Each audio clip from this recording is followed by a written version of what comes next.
We have the joint city council meeting with the planning board for September 11th, 2024.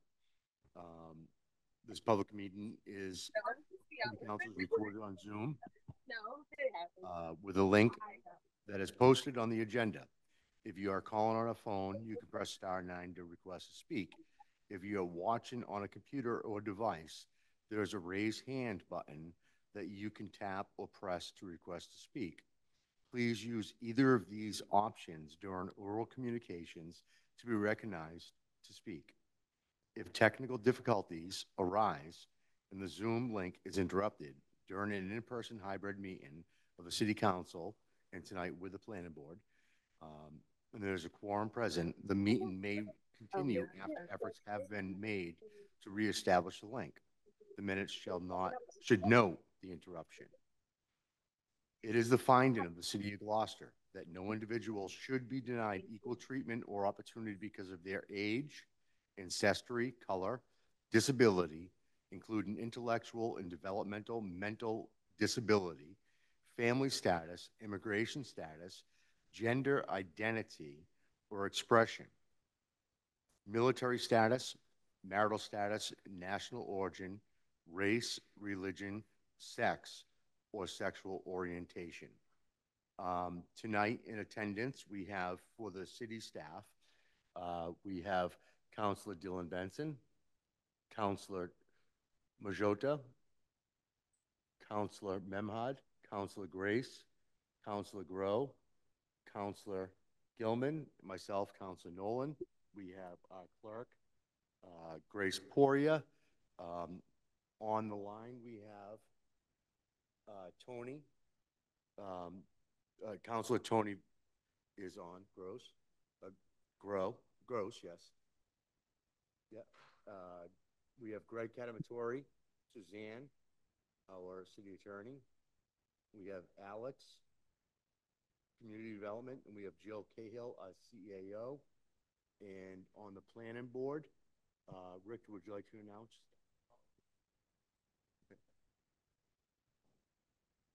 I will be doing the flag salute and stuff afterwards, but you can open your meeting as well. So I'd like to open the planning board meeting of September 11th. Call the meeting to order. Just introduction of the planning board members. I'm Rick Noonan, the chair, Vice Chair Jane Ramson, Hank McCarl, Beverly Bookin, and Sean Henry. And I believe Member Rosen will be joining us remotely. Okay, thank you. All right, the floor is yours. Excellent. So at this point, I'd like to go with a flag salute and a moment of silence for September 11th. Councilor Grow, would you lead us in that? I pledge allegiance to the flag of the United States of America, and to the republic for which it stands, one nation, under God, indivisible, with liberty and justice for all.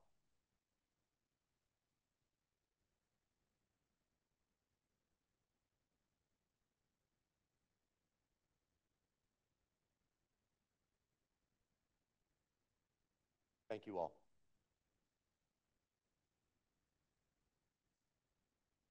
So tonight we're going to have this meeting, and we have a presentation that's going to be given to us, which will be forth.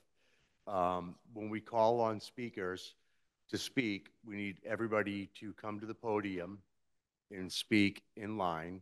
We'll be taking all people that are present first before we go to online comments. There's not going to be any interaction with the city council, answer any questions tonight. We're going to open this public meeting for comments. And after the comments, we're going to continue the public hearing until September 26th. I will make it clear that everybody must come to the podium to speak and state their name and address or residency. And speak directly into the microphone. There is a few questions out there. We have a group of people that have claimed that they would like to be in the opposition and take their 50 minutes. for that time slot. Is Tracy O'Neill in the audience? Tracy, have you confirmed with your people that you're definitely in authority to command the 15 minutes for the opposition?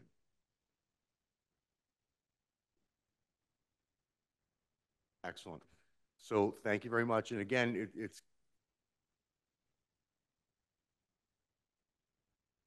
so we're going to have that happen. The city will present their presentation, and then we'll go through the opposition, and we'll bring people up in present, and then we'll go to online people. And when the meeting does come to a conclusion, it will be sent back to the 26th. We're making every available effort for anybody that wishes to be able to speak to have the opportunity to state their business in front of us so we can make a fair and best judgment for the city. So with that being said, I'd like to hand the mic over to the planning board, and they can have forth with Greg Cadamatore and Emily if they like.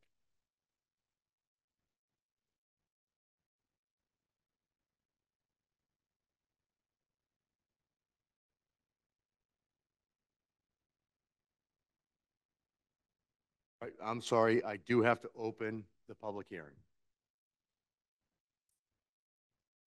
Likewise, Mr. Chairman. 2024-25 RZ 2024-003 amend GCO regarding 3A zoning amendments. Sorry about that. Okay, just for our housekeeping, so this is a public hearing of the planning board as well.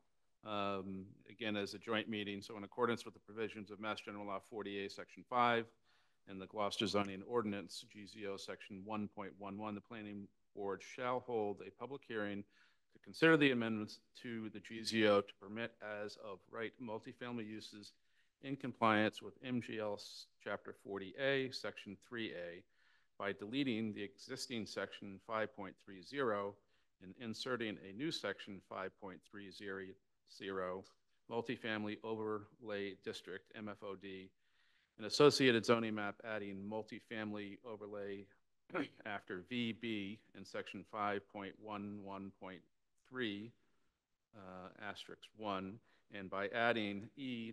projects of 6 or more dwelling units in the Maplewood Ave area and the Schoolhouse Road area sub-districts of the multifamily overlay district in sections 5.8.2, applicability of the site plan review ordinance.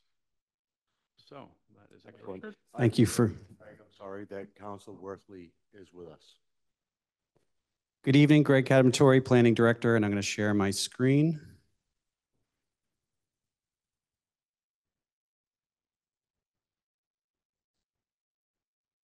Everybody see that? Okay. So if you've been following this process, this presentation will look fairly familiar to folks. It's about the third iteration of it, but I think it's very important for everybody to understand exactly what's being proposed and what's not being proposed. This effort was conducted by our department in the Community Development Department, along with the Planning Board, and with technical assistance from RKG Associates, as well as Innes Associates. And Emily Innes, the principal, is here this evening, who will be taking the second half of the presentation to talk about the actual language. So just overview, I'm going to go through our requirements for Gloucester to comply with the MBTA Communities Act, the process to date with some of the meetings and outcomes of those meetings, what ultimately became the putting it all together kind of final district delineation, and then the zoning that came after that to basically reflect what was determined to be the scenario that was going to move forward to a zoning amendment. And then I'll touch on some of the amendments that or revisions that were suggested by the Planning and Development Standing Committee last week, and then we'll turn it over to the presiders of the public hearing to take public testimony. So this should look familiar to folks. It's been on the city website for almost 2 years. The action plan that was developed back in late 22, of the timeline that we would, and the process that we would undergo to get to this point. And the red dot We are now at the legislative sessions to consider the adoption of the zoning. We've moved a little bit of that dot since the last few weeks as this has progressed. And again, the intention will be for the council to have disposition on the proposed amendments, and if favorable, then we will submit an application to HLC for compliance. Anybody wants to learn more about this, watch the entire process as it unfolded for the last 9 months. All the meetings that have been conducted associated with this have been recorded, or presentations that were made are all available on the city website. The top banner, there's a tab that you can click, 3A zoning info, and it'll take you to a page that has all of that information. So again, if you've been watching, I'm sorry, this is going to be repetitive, but that's going to be very similar to what was presented last week.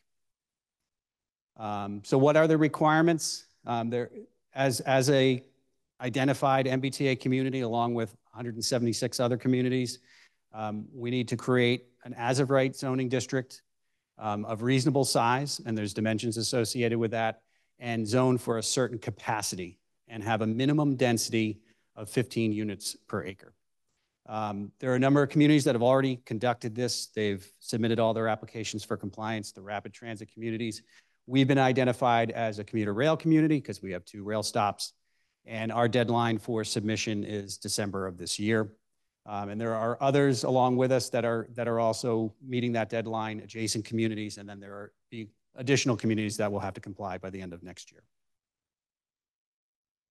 So the metrics are kind of broken down into land requirements and then capacity requirements. We have to zone a minimum of 50 acres.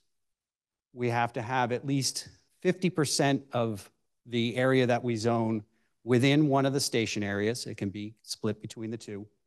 And we also have to have 1 large district that is at least 50% of the total acreage that we zone. These are all very technical. They are all, in a way, and I want to I'll use a certain phrase, they take a lot of creativity away from the ability to come up with solutions. And that's, I think, what you'll find that the planning board found as well. There were a lot of good ideas that were presented in the very beginning of this, but to comply, a lot of them were ruled out just because of the way the guidelines are set up. From a capacity perspective, and I stress capacity, this is not new units. This is what the zoning district that's created allows to happen. It is blind to what's on the ground right now, but as you can probably imagine, if there's a certain use that you're permitting and it already exists on a lot, there's not going to be any change on that lot other than replacing it with the same number of units that are there today. And I'll go into a little bit more detail on that. Another kind of guideline or requirement that really confounded a lot of the effort is also that half of the capacity that we have to zone for has to be located within one of the station areas.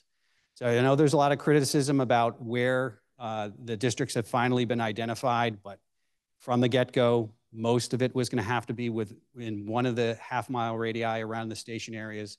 So it's no surprise that that's where the majority of the zoning occurs. And there's also, again, this minimum contiguous district size, 50% of the total acreage is one of the things that really prevented the ability from zoning outside of those areas, because the more that you do out, the larger of a district that you have to have within. And again, the minimum requirement of 15 units per acre, and I'll give you a couple of visuals about what that looks like right now. Much of the downtown area is already beyond that. And that's essentially what we're kind of mirroring in terms of development patterns with the zoning districts that have been identified. So at the very beginning, the state also supplied every community with a map of exclusions. So these are all areas that could not be included in a district, or if they were, they would not count towards any of the capacity, because essentially they're suggesting that no units could be built within them because they were either publicly controlled, so you could zone a large piece of city-owned land and then just sit on it and not do anything. There has to be an opportunity for housing to actually be created. But there are also areas that we'd probably avoid anyway. We're not looking to zone in areas of open space, protected wetlands. Right-of-ways are also excluded from consideration. You can't just zone your roads. You could probably come up to maybe 50 acres, but you can't do it that way. And then also some institutional uses. Again, they're pretty set. They're probably not going to change a lot. So they identified a number of things that we were not allowed to use as part of our compliance model. And again, I think in retrospect, the first meeting that we had, we didn't really have the opportunity to go into a lot of the details of the minimum requirements, which I think, again, we wanted to see just people's thoughts and share their thoughts about where they think it's appropriate for multifamily housing in the community. We received a lot of different ideas, but I don't think we grounded folks enough in where things couldn't be located. So learning process. I'm just going to focus in on 3 metrics: the minimum of 50 acres, the capacity of 2270, and the 15 units per acre, because I think it's a really something that everyone has to wrap their minds around to understand. The technical language of the ordinance is really just trying to reflect these visuals.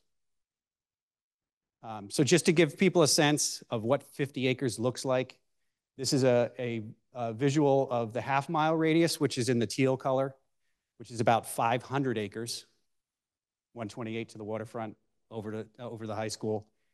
And the green circle within, which runs from about the intersection of Cleveland Ave and maybe down to about Prospect and Pine Street, that's 50 acres. So again, there was a lot of discussion about the flexibility of what we were allowed to consider, but then at the same time, there's a lot of the requirements that kind of take out the creativity. So this is just a visual taken from a website, Opticos, just to give people a sense of what kind of density looks like. So this kind of runs from a single family home on the left, extending all the way to a mid-rise on the right. So again, with that 50 acres, we could have taken an approach where we zoned for about that minimum, but we would have had to have done it at a density of about 45 units per acre. So that's similar to the density of like the Halyard apartments, if folks are familiar with that. So you'd be looking at, you know, some district of that size, think of that kind of green area in the center of town at a fairly high density. I don't think that's what anybody was thinking at the time, but that would get you also to the capacity of that 2270 if you zoned for that type of density. On the other end of the spectrum, if you were to consider, and the basic definition of multifamily in the law is 3 units or more, or 2 or more structures with 2 or more units. We could have also taken a purely 3-family approach, and we would have to zone 151.3 acres at that same minimum density, and again, that would get you to your capacity. So just to give folks a sense of what that 15 units per acre might look like, this is Exchange Street between Harold Ave and Washington, and it's a mix of 1, 2, and 3 family right now. If you were to calculate what the actual density of that street is right now with 37 units on it, it's over the target. It's over the target of 15 units per acre. It's almost 17. So to give a sense of again, what that feels like in terms of that 15 units per acre, it's much of the downtown as it is right now. But it doesn't meet that minimum requirement of having all 3 families. And again, there's those other parameters that have to be considered. So you could also, again, in terms of the flexibility, you don't have to zone all the same way. You can create sub-districts with higher density, smaller districts with high density, large districts with low density. So here's an example just showing you could target a 40 units per acre, smaller district, 16.5 acres to give you a certain amount of that zoned capacity, and then a larger district at a 3-family at 15 units per acre to give you the balance. And that's kind of where we arrived. You'll see that there's sub-districts, and some of them are at higher density, and then there's some larger districts that are at the minimum density. A couple other metrics, again, I mentioned already, the 50% of the total area that we zone, and we have a number of, I think, around 180 acres.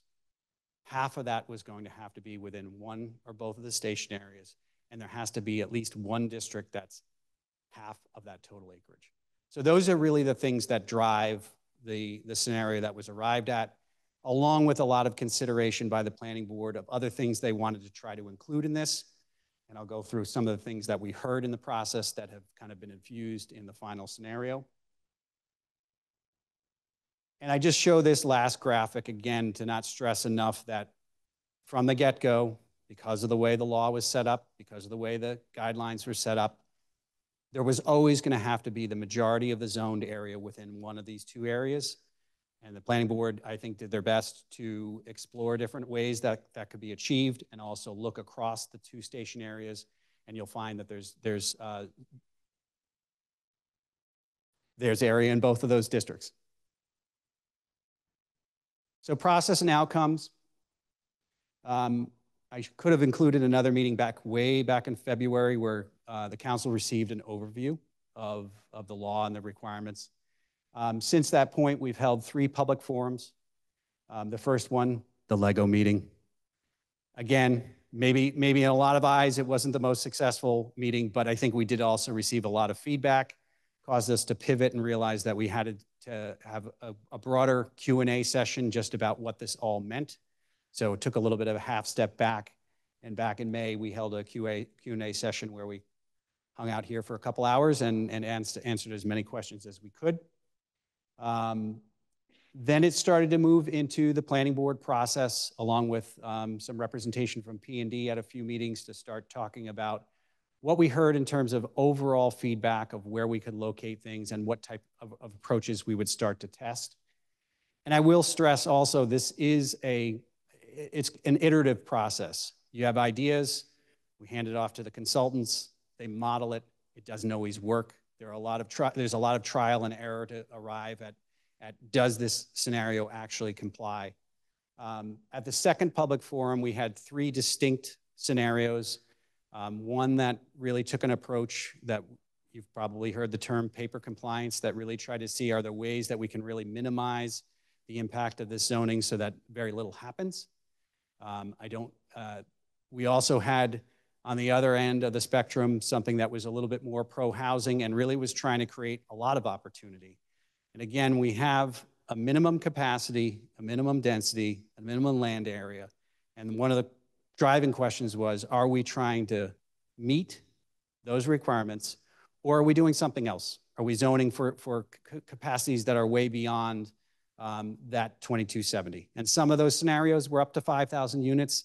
And I think we got a lot of feedback on that. So taking all that into consideration, we moved this into a subcommittee of the planning board so that they would be able to meet a little bit more nimbly rather than trying to assemble 7 folks and really kind of dig down and get into the weeds of developing final scenarios. So that was through the course of most of July, meeting almost weekly. By the time we got to the middle of July, a final scenario was agreed upon by the planning board to then move into the actual drafting of an ordinance that's reflective of what's been laid out in terms of the where and what type of multifamily housing in the geographic areas that were identified. That brought us to August, where Emily Innes, who's here, presented a draft that was, again, reflective of a model that complies with all of the regulations, and that's what's before you at this point. So what did we hear along the way? Some of these comments are probably from the initial meetings, but also at the public forums, and also folks wrote into MBTA feedback at gloucester-ma.gov. Look at options throughout the community. And again, I can't stress that a lot of that was done. Not every area of the community can actually even be modeled. A lot of it was a situation where we would identify an area, we would hand that off to RKG to start modeling it, and the answer was simply, it just can't work. You have to have yield. You can't zone an area with a certain lot size. If none of the lots in that area comply, it doesn't count for anything towards the capacity, and it doesn't count towards anything towards the goal of trying to meet those requirements. So again, it just starts to go down this path of you have to zone more and more, or you have to start considering much higher density. And I think there were other comments like include affordability. There's nothing in the law that talks about affordability. And the question was, are there ways to leverage this process to trigger our inclusionary ordinance so that we'll actually have the potential for affordable housing to be created? No high-rise apartments. There's a lot of references to adjacent communities or communities on the North Shore that have more of a higher density districts in those communities, and not wanting to see that happen in Gloucester. Don't put it all in the downtown area, and again, confounded by the requirements. It was always going to have to be in one of those two areas predominantly. What about the West Gloucester Station? And you'll find there's an example of there is a district that's been identified in that area, which also had a lot of excluded areas. So it's very limited in terms of what could be done. Locate districts near infrastructure. I think this is consistent with the spirit and intent of the law. And also, again, nobody was, I won't say nobody, but I think one of the principles was we're not going to just locate a district in the middle of nowhere with no infrastructure where nothing can ever happen. We wanted to really stay to the intent and purpose of the law. Preserve our open spaces. Again, these aren't my words, they're words that we heard. Promote needed housing development. I think there are probably some folks that think that this effort hasn't gone far enough. And I think, that's one of those things of compromise. If nobody's happy, maybe we did a good job. Take a minimal approach. And again, I think you'll find that some of the aspects of this are fairly measured in their approach. Again, because I think we also heard a lot of not wanting high density projects, and we have the backbone in the community of a lot of 3-family in certain areas, and that is the minimum requirement for a multifamily under the law. So the final zoning districts. The planning board kind of took the consideration of the work of the subcommittee, input from P&D, considered the model constraints and the 3A requirements.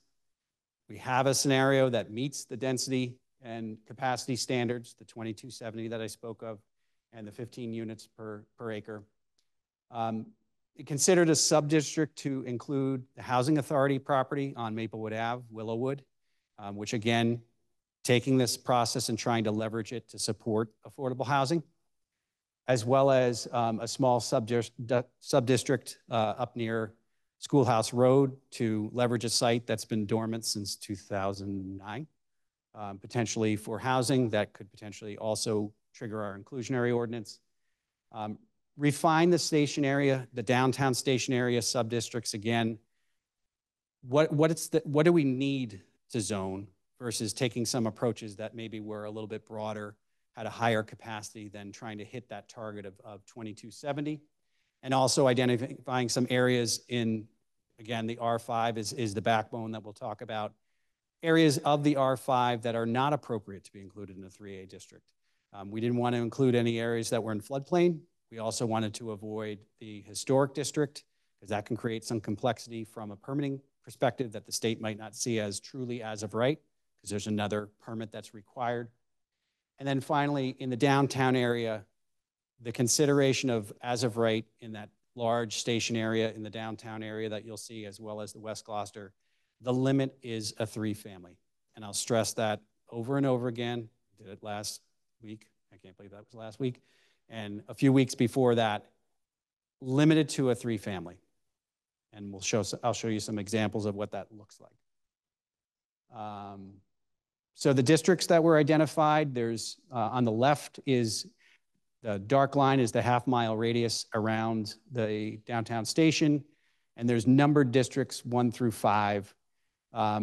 You'll see very, very soon when Emily gets through this that districts 1, 2, and 3, which are the kind of mint chip, bright yellow, and magenta, are all currently R5 districts that are considered as one sub-district, but this is just to contrast and show where those areas were identified in the downtown area. The magenta in the center is a combination of the Gloucester Mills building as well as the Housing Authority. One of the other metrics I didn't mention is any district has to be at least 5 acres in size. So sometimes adjoining properties were added for specific reasons to meet that minimum requirement. And then number 5, which is at this point white, it's blue on my screen. It's blue for people that are online. That is a district that was created that encompasses the Halyard Apartments as well as the property across the street from Gloucester Crossing Road, vacant parcel. And again, it had to meet that minimum of 5 acres.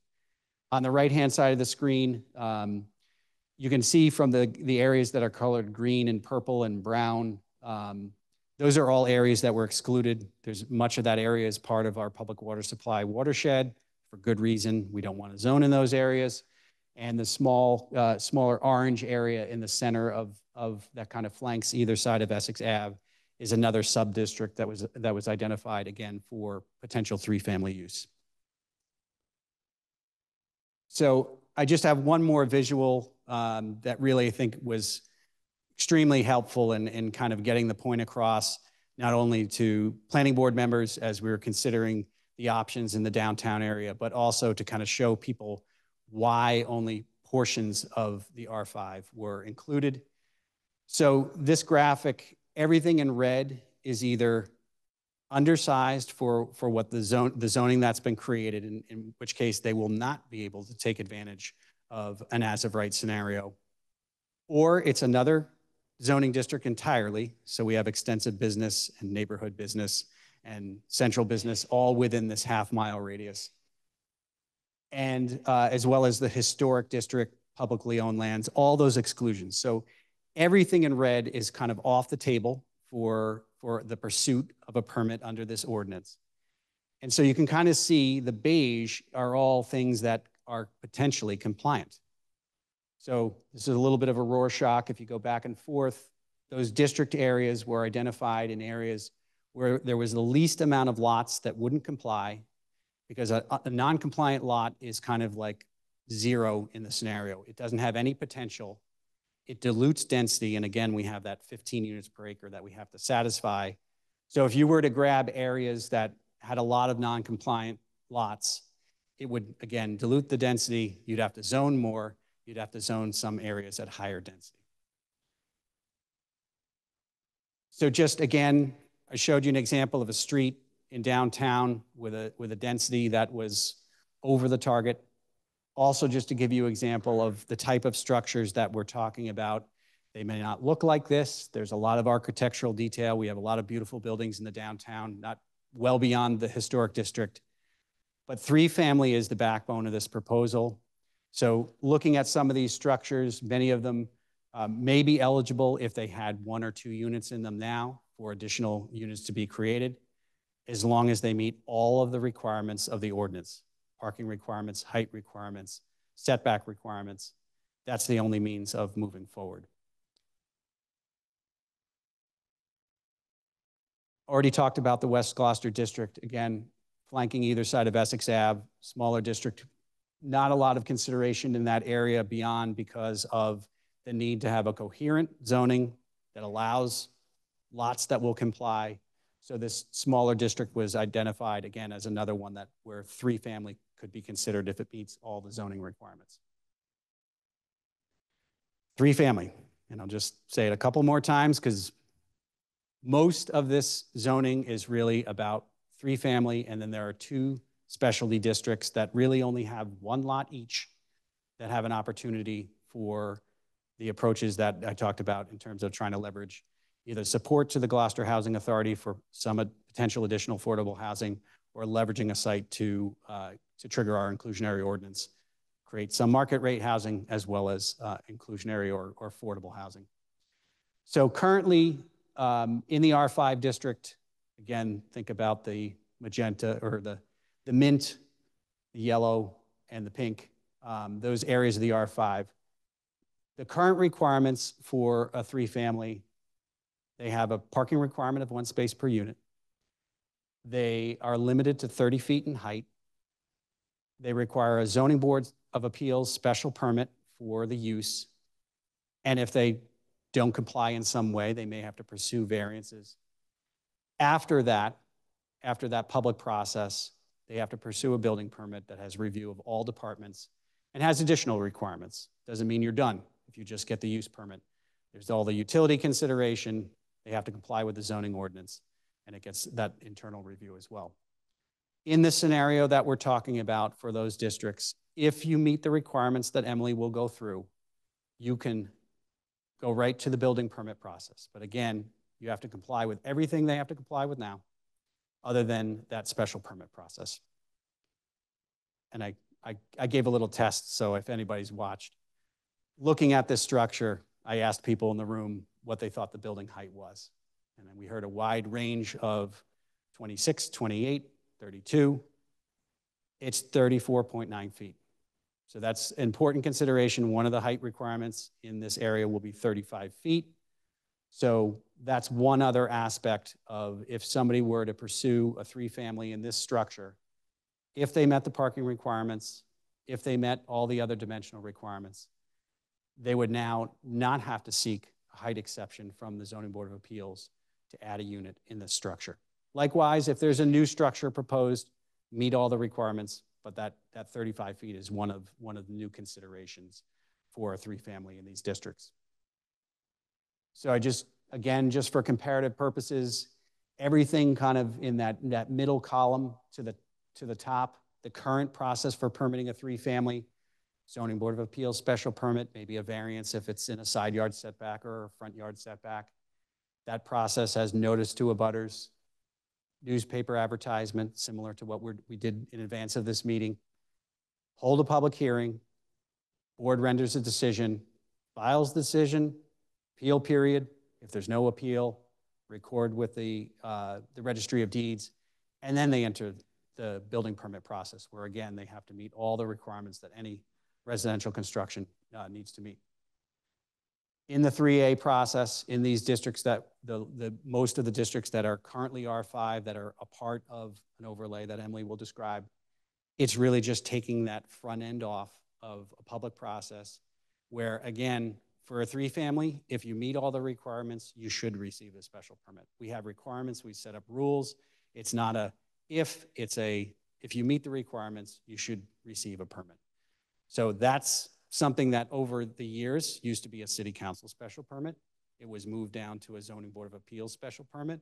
2 years ago, it was considered to potentially be something very similar to this. And again, let's go back 2 years. We didn't have all the guidelines and requirements, and the scenario that we were talking about 2 years ago actually wouldn't have complied. So again, at this point, we have something that's much smaller in geographic area, but has some of that same consideration that was presented a couple of years ago in terms of simplifying the process for small projects for the addition of 1 or 2 units in the downtown area. So the ultimate decision of the planning board was based on focusing the districts near transit and amenities, considering all that we heard, and again, understanding the limitations of what's possible with the guidelines that were presented.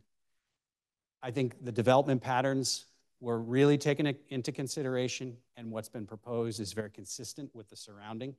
We're not talking about putting a 60-foot structure next to something that's been having to comply with a 30-foot height requirement for the last 40, 50 years. It generally allows what is permitted, and I think this is something that gets lost somewhere along the way. When something is in a use category, whether it's a Y or an SP or a CC, which are all identifying either yes, by right, which is what we're talking about right now, I just need a building permit, SP, a special permit that's issued by Zoning Board of Appeals or the City Council, or a CC or a CCS. These are all things that are allowed in the community if you meet the requirements. So that's just, this is not, we're creating something new that's not allowed. It's something that's allowed, but it's just a different permitting process. So the other thing that I want to stress for the other 2 districts, again, hearing a lot about affordable housing. There's nothing in this law. There's nothing that the planning board had to consider, City Council had to consider to try to create affordable housing. There are 2 sub-districts in here that are specifically identified to encourage affordable housing associated with 3A. And that's the Maplewood Ave site controlled by the Gloucester Housing Authority, as well as a vacant site that's already been considered for higher density development in the past. So I showed you those 2 images with the various pastel colors and the orange color. This is the actual zoning map. So there are 4 sub-districts that Emily will describe. The yellow is all area that's currently zoned R5. That's part of the downtown station area. The magenta in the center is what we call the Maplewood area subdistrict. That's the mill building as well as the Gloucester Housing Authority. The purple district is the Schoolhouse Road district, that is Halyard as well as the vacant site across the street. And then there's the orange West Gloucester Station area subdistrict. So Emily will be speaking about these different areas. They all have different requirements. And with that, I will hand it over to Emily, and I do want to check my battery. I think we're okay. That's good, Greg, because I don't want to mime the zoning. Perfect. Beautiful. Thank you. Councilors, planning board members, thank you very much for having me. For the record, my name is Emily Ennis. I'm president of Ennis Associates, and it's been my privilege to work with the city on creating the zoning. I just want to define a couple of terms before we start, or a couple of concepts. Greg went over a lot of technical information about compliance, but at some point, this has to be translated into zoning, into the language that the city rather, can use to evaluate whether or not somebody's application for a change actually meets the ordinance. Every property owner in this room has property that is zoned. Zoning gives a property owner permission, or sometimes prohibits a property owner from doing something, but it is an option. So if you own a piece of property, maybe it has a house on it, maybe it has a commercial building on it, you have certain privileges because there's zoning on it, you have certain restrictions because it has zoning on it. We refer to that as a base zoning district. That is the base district that's sitting on. And in many cases, there is only that base zoning district. What we're talking now is something called an overlay district. And an overlay district, you can think of it as sitting on top of that base district. So here's what you as a property owner can do now with the zoning. And here on top of that is a second option, that is the overlay district, and it gives you another possibility as a property owner. And I do want to stress possibility, option. Nobody has to take advantage of the zoning. They have to comply with what is there now, but they don't have to make the choice to take advantage of something else. So that's the first thing that I just want to clarify. The second thing in many of the communities I've been hearing about is that there has been a confusion about what as of right means under zoning. And I've heard people in other communities say, oh, but that means somebody can build whatever they want. And Greg mentioned this already, but I do want to stress that nobody can build what they want. They have to comply with the zoning. And when they comply with the zoning, they have to comply, and I'll mention this again, they have to comply with either the base district or the overlay district. They can't pick and choose. So keep those in mind as we move forward. And this will hopefully start, as I repeat them, you'll already have heard those terms. So you've seen this map before. We probably don't have it in enough places, so I may jump back to it a couple of times, but just noting where the districts are. One key thing I do want to mention is you see a round circle here, that half-mile radius.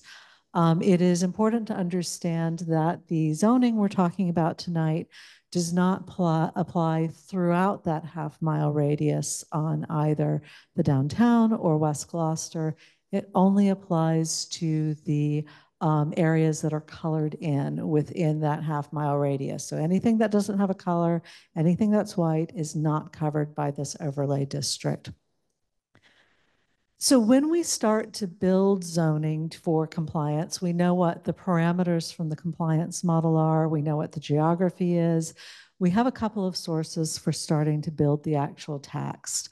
The first is HLC provided a sample zoning bylaw or zoning ordinance that's a community could use as a starting point. And so we always start with that because HLC had that. It's critically important to understand that it is sample zoning that can be tailored to meet the needs of the community.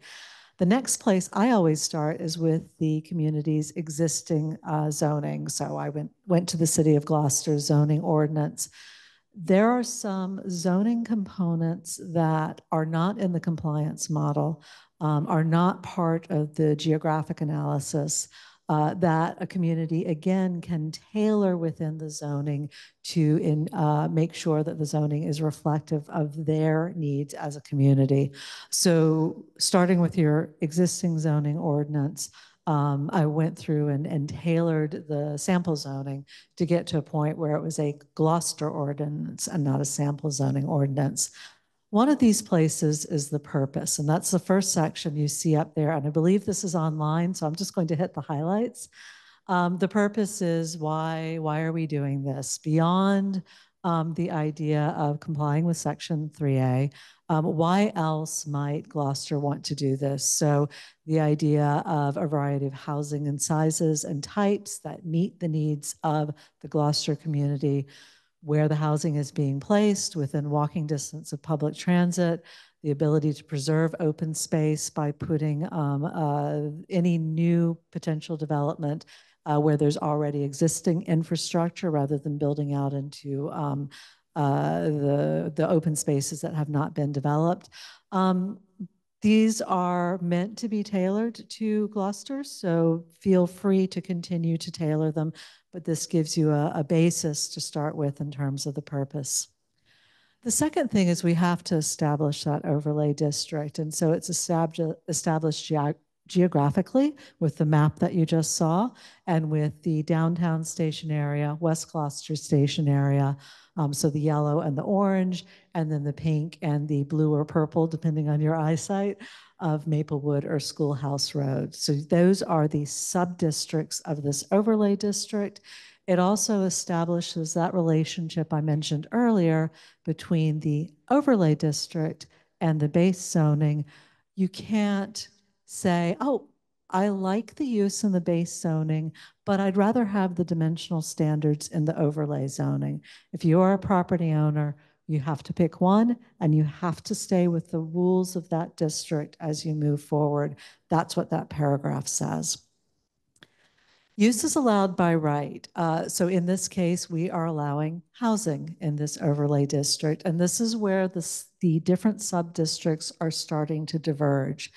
In the downtown station area and the West Gloucester station area, the yellow and orange, you're allowed to have single-family housing, two-family housing, or 3 dwelling units. That's it. Under this overlay, there are no other uses allowed. It's 1, 2, or 3 units. And that is, as you'll see later, that is units per lot or units per parcel. In Maplewood Avenue area and the Schoolhouse Road area, it is a multifamily dwelling with 4 or more residential dwelling units, or this goes into the kind of confusing definition of multifamily. Residential dwelling units of 2 or more buildings on the same lot with more than 1 residential dwelling unit in each building. At a minimum, that's 2 duplexes meet that definition. So that's the only thing. If you are choosing to develop under the overlay in one area, you're restricted to 1, 2, or 3 dwelling units per lot. In the other, it's 4 or more, and you're going to see that there's a restriction of dwelling units per acre for those 2. So just again, so you can see the downtown station area in the yellow, 1, 2, or 3, West Gloucester Station in the orange, 1, 2, or 3, Maplewood Avenue, Schoolhouse Road, 4+. The dimensional table is another set of controls. So you can control what's happening on a parcel or a lot by the use, which we just did in the previous section. You can control it by the dimensions, and the dimensions govern where the building can be placed on the lot, how big the building can be. And so what you see here is the next set of differences between the downtown station, West Gloucester Station area, and Maplewood Ave and Schoolhouse Road. So I'm not going to go through every dimension. I'm going to call out the differences. So downtown station, West Gloucester Station, we're looking at lot area minimums of 4,000 and 6,000 square feet. Now, Greg had mentioned this idea of looking at the existing development patterns of the area.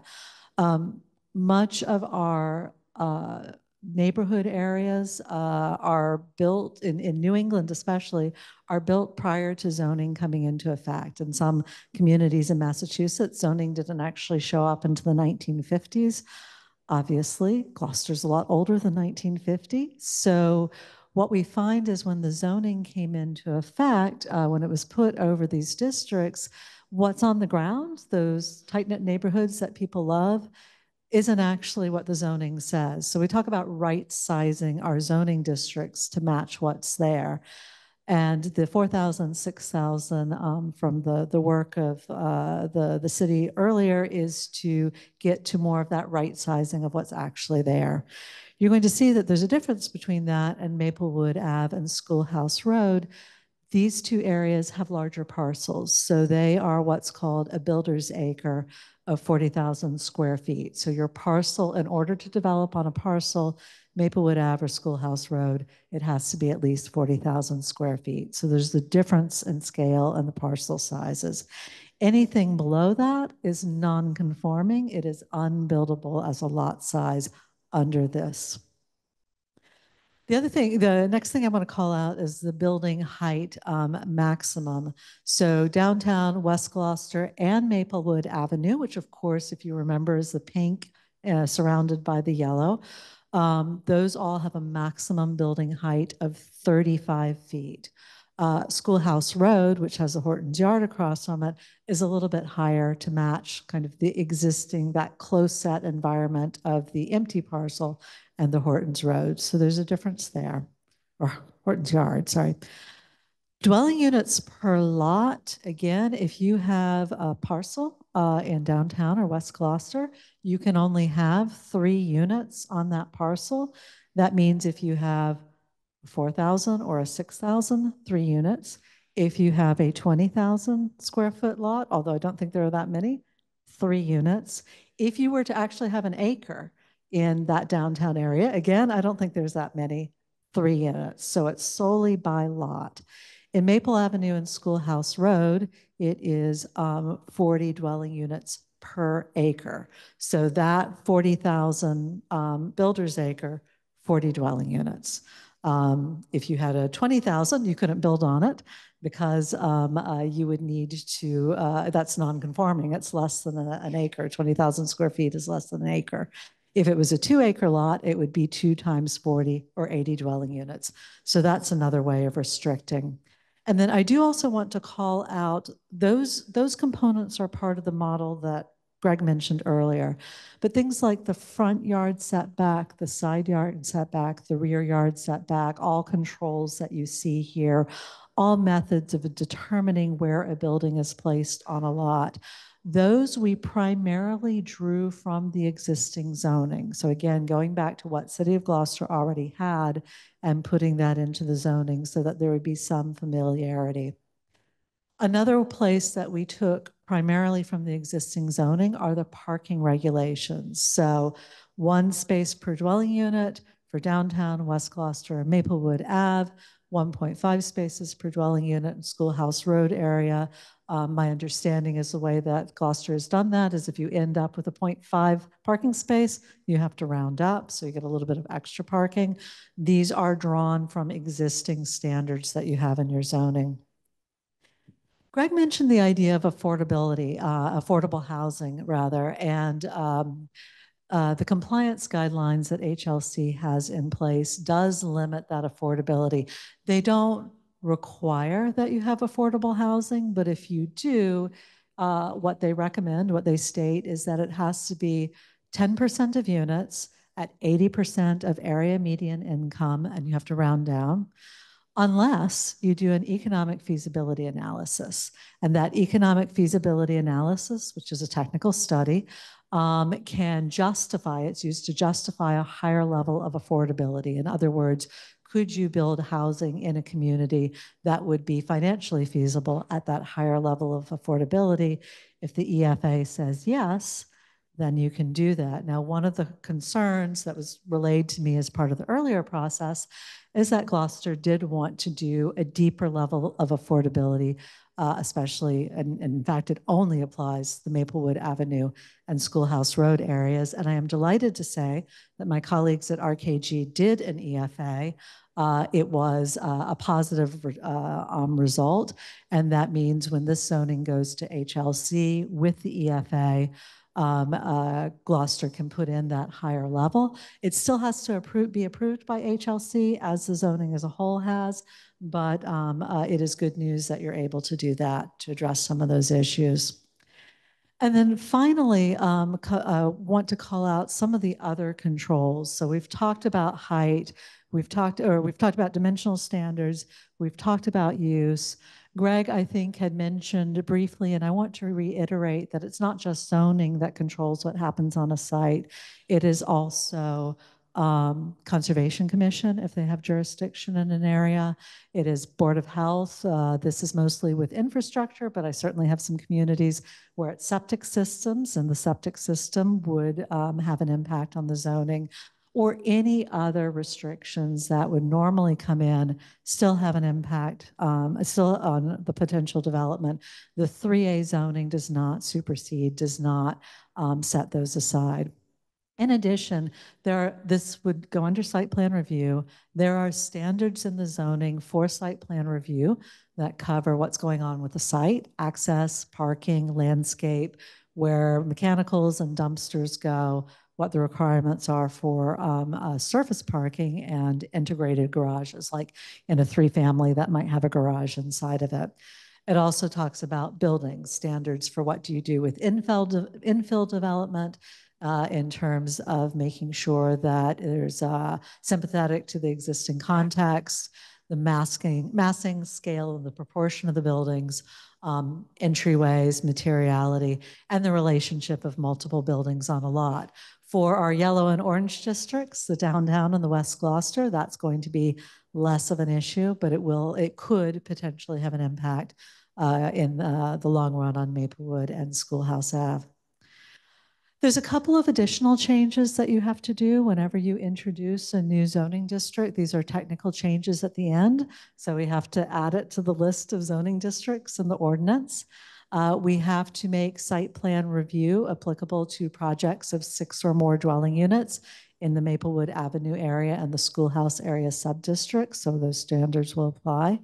We are actually replacing an existing zoning ordinance, 5.30, an existing section with this, and that's because it had a sunset provision that expired in 2020. So we're just taking it off the books and replacing it with this. And with that, I'm going to turn it back to Greg. Thank you for listening, and happy to listen to comments.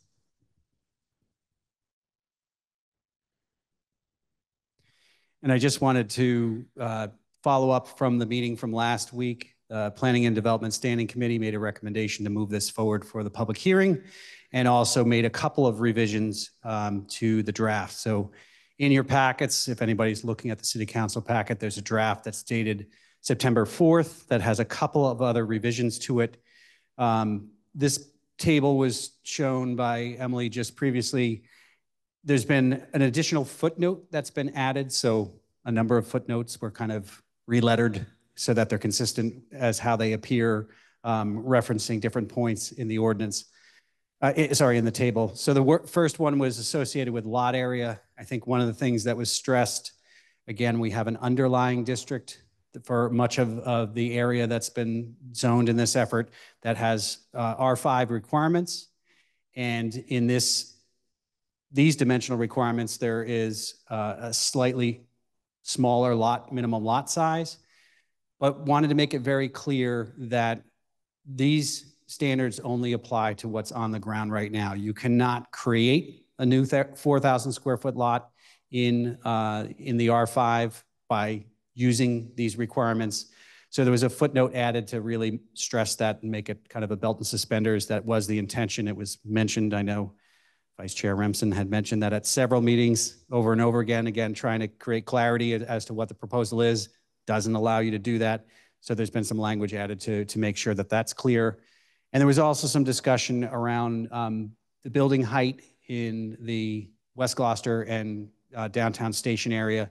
Again, with it being to 35 feet, there are other things that you can potentially require. And one consideration was also for a peaked roof. So again, they've been relettered.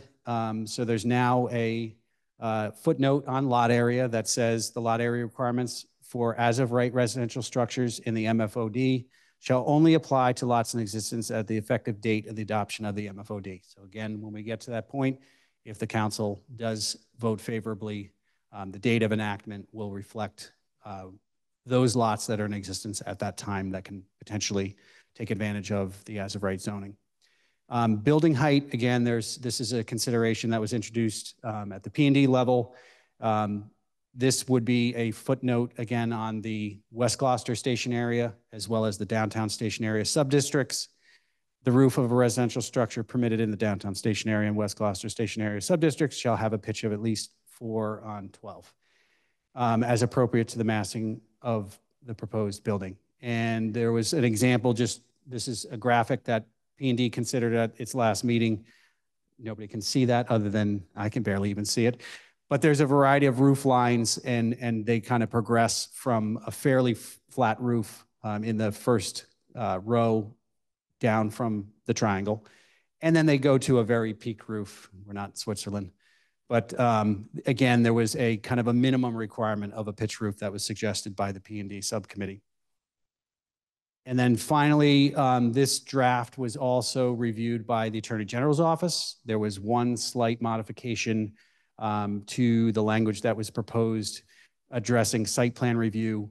Again, a little bit of a wordsmithing. It used to read that projects of 6 or more dwelling units shall be required to submit an application for site plan review. And the suggestion was to reword that a little bit more explicitly to say that it shall require site plan review. Again, you don't just file an application, you actually have to go through the process. So we took that into consideration and made that slight modification. So with that, that's the end of the presentation of the proposal, and I'll turn it back to the chairman and the vice president. Greg and Emily, you did a great job tonight. Thank you very much. Thank you. I'd like to see if the CAO would like to come up and have a few words, please. CEO Cahill.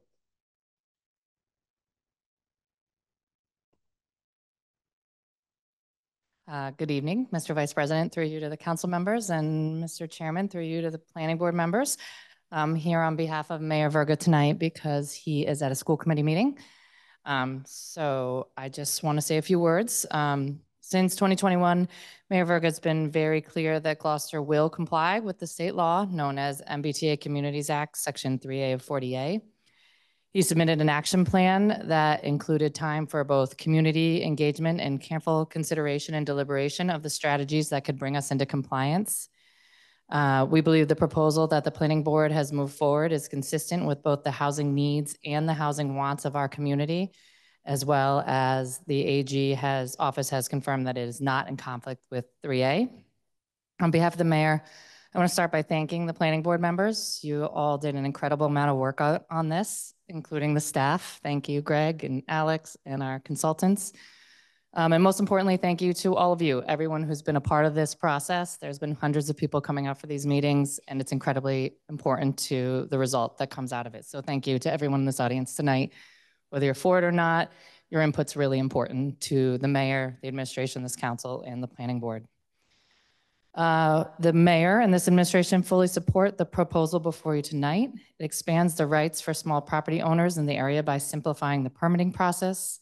It will help Gloucester achieve its housing goals, making it easier to create housing options that are more attainable for all of our residents, including seniors and young families, and our everyday workers, including our city workers, school teachers, firemen, and the like. It strategically creates opportunities for affordable housing, which we want to commend the planning board for doing. It was not a requirement of 3A, and it was clearly outlined by the public as a need, and you all deserve kudos for thinking that through. And it brings us into compliance with state law, which allows us to continue to be eligible for more competitive and for state grant funding. I'm going to spend a minute on the funding piece because that is a piece that I've been working on for almost 8 years now with city government. Our community is currently in a comprehensive planning process initiated by Mayor Verga, as well as the beginning of a more comprehensive approach to capital planning. All of the initiatives that come from both of these efforts are going to need financial support. And these diverse grant opportunities offered by the state are where we find those. These grants vary in size and scope. They touch on things that are important to every single person in this room, from arts and culture, coastal resilience and sustainability, downtown revitalization, cybersecurity and technology, economic development and infrastructure. And in my time here alone, we've received a grant in each and every one of these areas and more. It's incredibly important to focus on the MassWork grants. We've received so far over $6 million in MassWorks, and we have a pending request for over $1 million. The pending requests include design money for both our wastewater pollution control facility. As you all know, as we passed that large loan order, we are looking for any dollar we can to help with that. And the other request that's pending is related to improved infrastructure in the downtown area between Grove Street and Gloucester Ave, which is much needed, as some of our counselors here know. You cannot underestimate the value of the infrastructure investments that come from these MassWork grants. We all know the city's 400 years old. Continuing to improve and build upon our infrastructure is critical. It's also the most expensive, so it cannot understate the importance of these grants. But I want to return to why we're actually here, why the state legislature passed this 3A reform, and that's the importance of increasing housing options and attainability for our residents. It's critical to the future of our city. Housing is at the heart of maintaining and improving the fabric of our community, both the family ties that make Gloucester what it is and our economic viability. Mayor Verga has repeatedly said that Gloucester is never going to build our way out of this housing crisis. And this is just one of many tools that this administration has supported, including a $1.5 million investment in the Affordable Housing Trust. And if there are folks on that here, thank you for your work as well. They're doing an incredible job vetting some proposals. I might not get the numbers right, but I think that's looking like 120 new units possibly, or supporting units, rehab or new, 90 of which are affordable. And he continues the commitment of our community development block grant into funds using both our housing rehab program and our first-time homebuyers program. This change is critical to our ability to attract and retain businesses of all types, from small locally owned businesses to large corporations like Applied Materials and Gorton's. This is the #1 thing we hear when we meet with both of those organizations, as well as all of our small businesses that are trying to attract and retain employees for service jobs in the tourism industry. And I think one of the most important things for everyone to think about too is it's also critical to maintaining the fabric of our community, which is those family ties. It allows seniors to have options to downsize and age in place. It allows young families to have a place to start and grow. And if we don't find a way to increase our housing options, the heart and soul of what Gloucester is going to change. Change is good, but including and keeping those ties that are so important to who we are is incredibly important. It's going to take all these tools to continue to make it possible for people to live here and work here and either continue to be a part of our community or become a new member of our community. And everyone is accepted here, and that is a very important part to this administration, and I know to all of you. So we hope you will support the proposal in front of you tonight, and we thank you for your time and consideration. Excellent. Thank you, Ms. Cahill.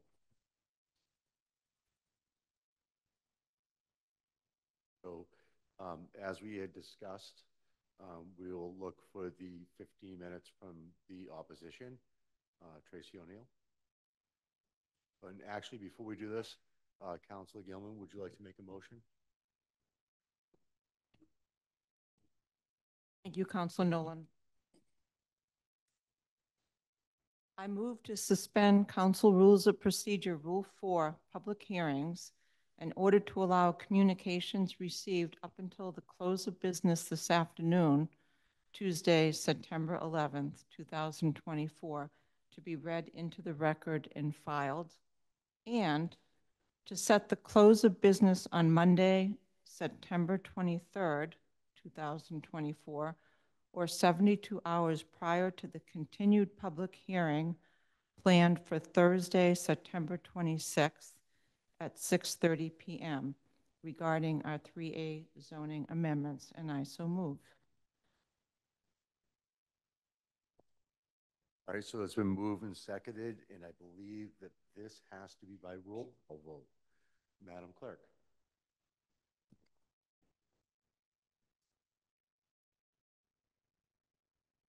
Just like to discuss it briefly. As Councilor Nolan said earlier, we'd like to make this as inclusive for everybody's communications. Typically, we have a very strict 72 hours before the meeting. That would have meant that the last 3 days we wouldn't have been able to enter your records into our written comments. And we're able to do that with this. And further, because we're continuing this until the 26th, that is when we will make sure that the 72-hour time frame is adhered to. So those two parameters are basically giving everybody here, whether you're in opposition or in support, will have a little bit of extra time to get your written communications together and submitted to the clerk's office to distribute to the counselors and to be in the public record. So. Thank you, Councilor Gilman. So it's been moved and seconded, and now we have a roll call. Are we voting on both of those with one vote? Yes. Okay, thank you. Councilor Grow, Yes. Councilor Majota, Yes. Hard, Yes. Councilor Nolan, Yes. Councilor Worthley, Yes. Councilor Benson, Yes. Councilor Gilman, Yes. Councilor Grace, Yes. Councilor Gross,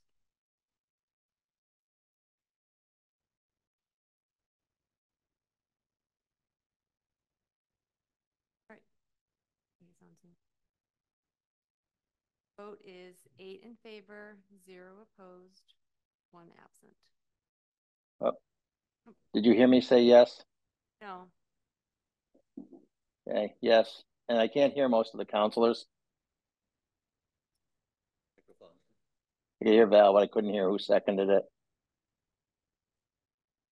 It was It was Councilor moved- Grow. It was moved by Councilor Gilman, seconded by Councilor Grow. I've recorded all the votes, including yours, as being in favor. So the vote is 9 in favor, 0 opposed to suspend the rules.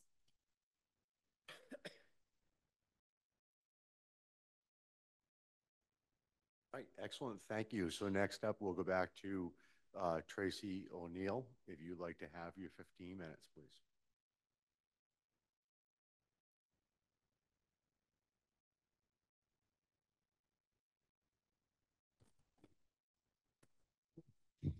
Tracy O'Neill, 12 Friend Street. I'd like to thank you, Mr. Chairman, for allowing me this time. I really appreciate it. I want to thank the members of the City Council and the members of the Planning Board. I know this is a lot of work.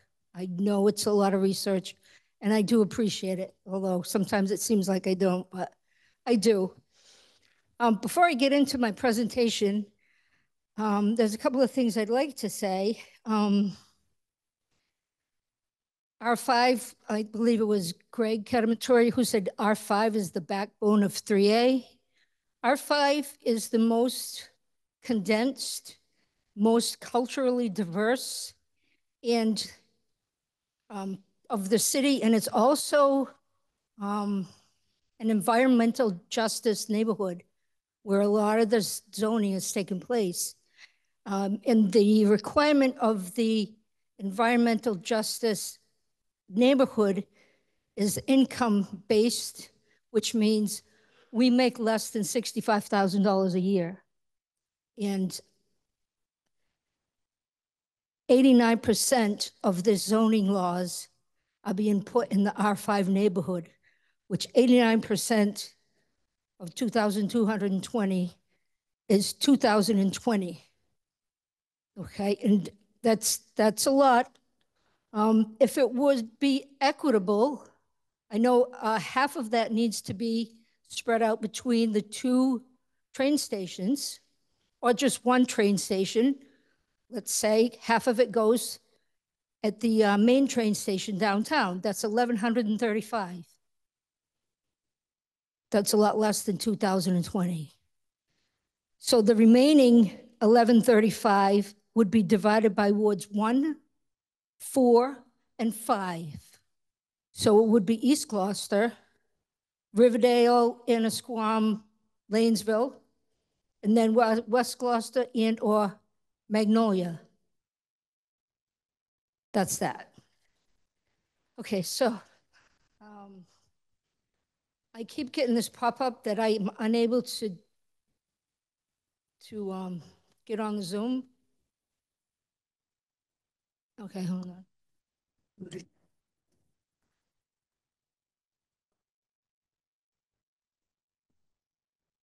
keep getting this pop-up.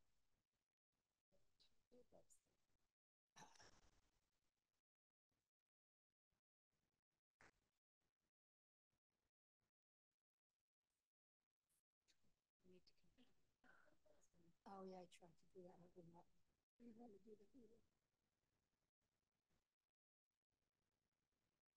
Maybe disconnect and reconnect.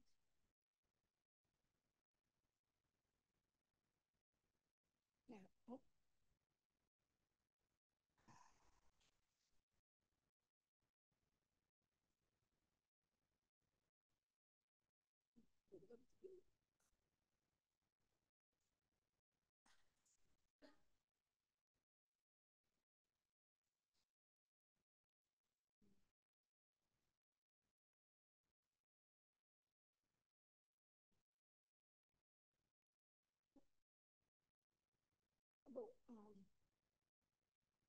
Come out of it.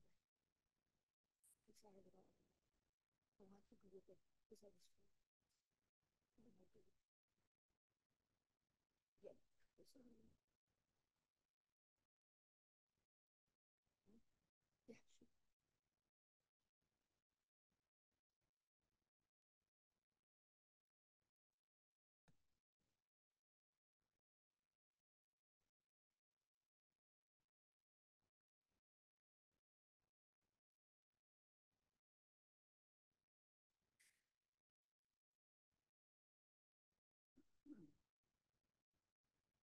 That's fine. I just want to thank you for all your patience. We're just trying to work through some difficulties here to make sure that the opposition has some time to make sure that we're heard.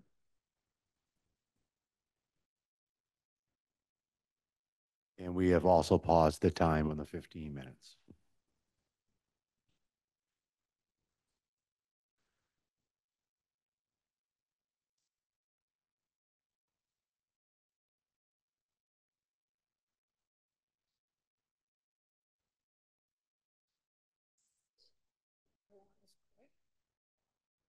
No, it would be password. I've been trying to do this all night.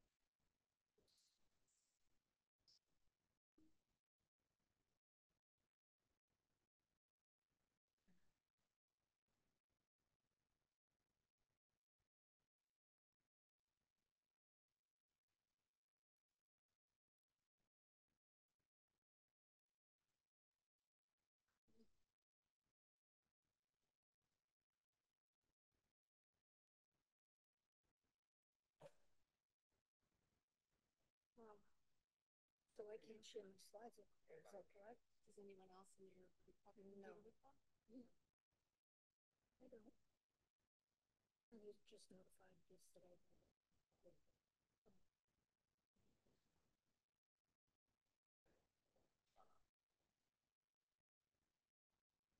What if I shut it down? Yeah. There's something that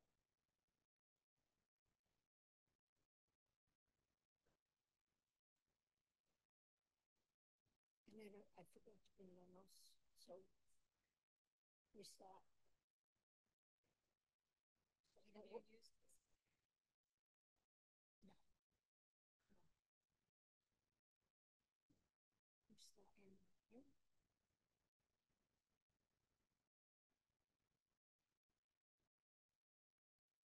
I'm not good using touchpad.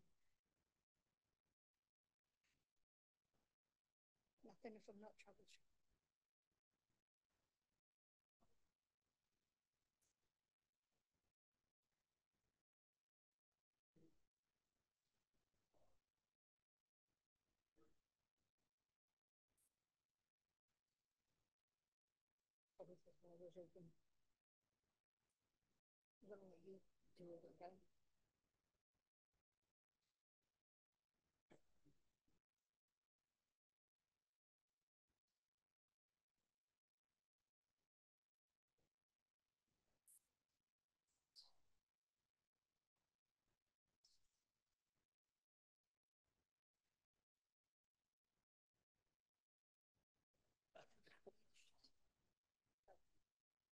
That's all.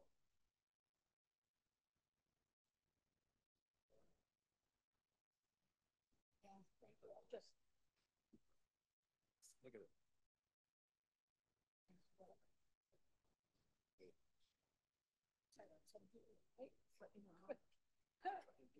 No, I know. What if I just say what I have to say, or save it for next week?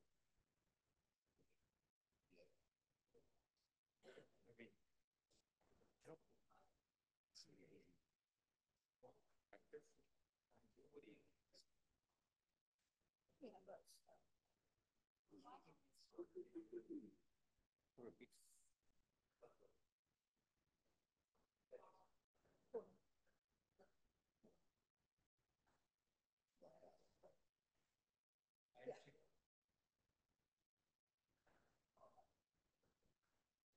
set that as default. Maybe that'll work.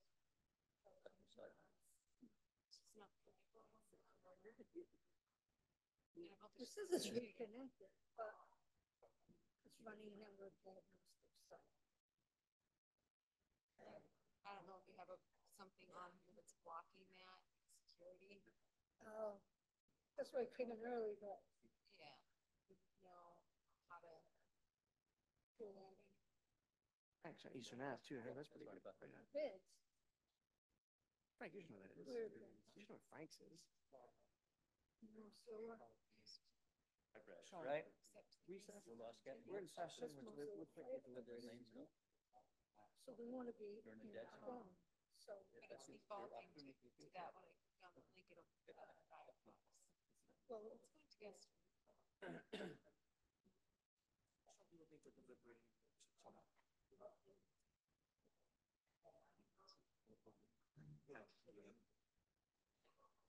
I think it's on. Now, so we're talking about margin of digestion.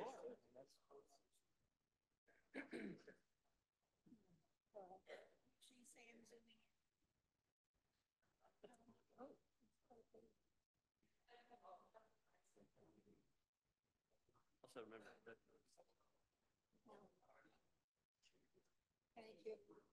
thank you. All right, if everybody could take their seats, please. We've reached time where we're unable, through technical difficulties, to see the actual presentation tonight. We've made every effort to try to reboot and bring forward the presentation. So at this time, I'd like to continue the time for Tracy to speak on the behalf of the opposition to as much information as she can give at this time.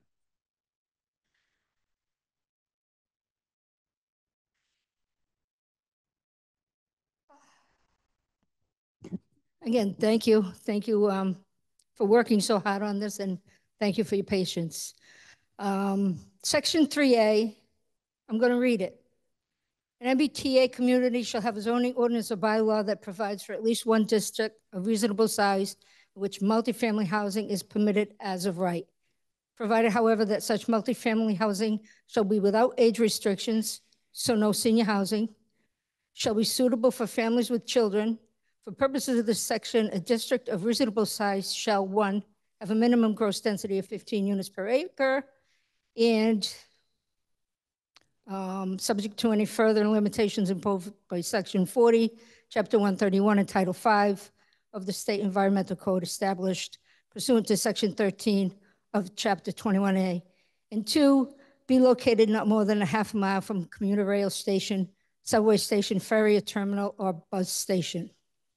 So that was paragraph A. Paragraph B says, an MBTA community that fails to comply with this section shall not be eligible for funds from, one, the Housing Choice Initiative, two, the the Local Capital Projects Fund. 3, MassWorks Infrastructure Program.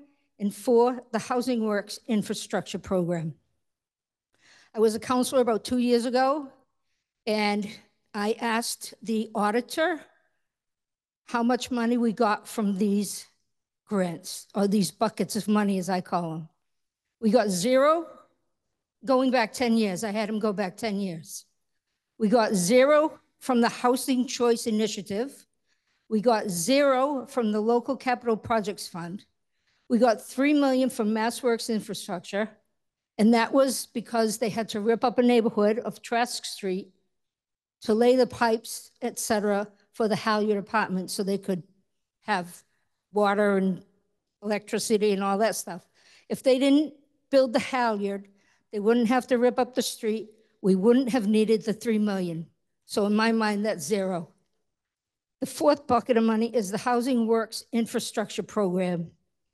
And it's my understanding that they have not distributed any monies from that bucket of money yet.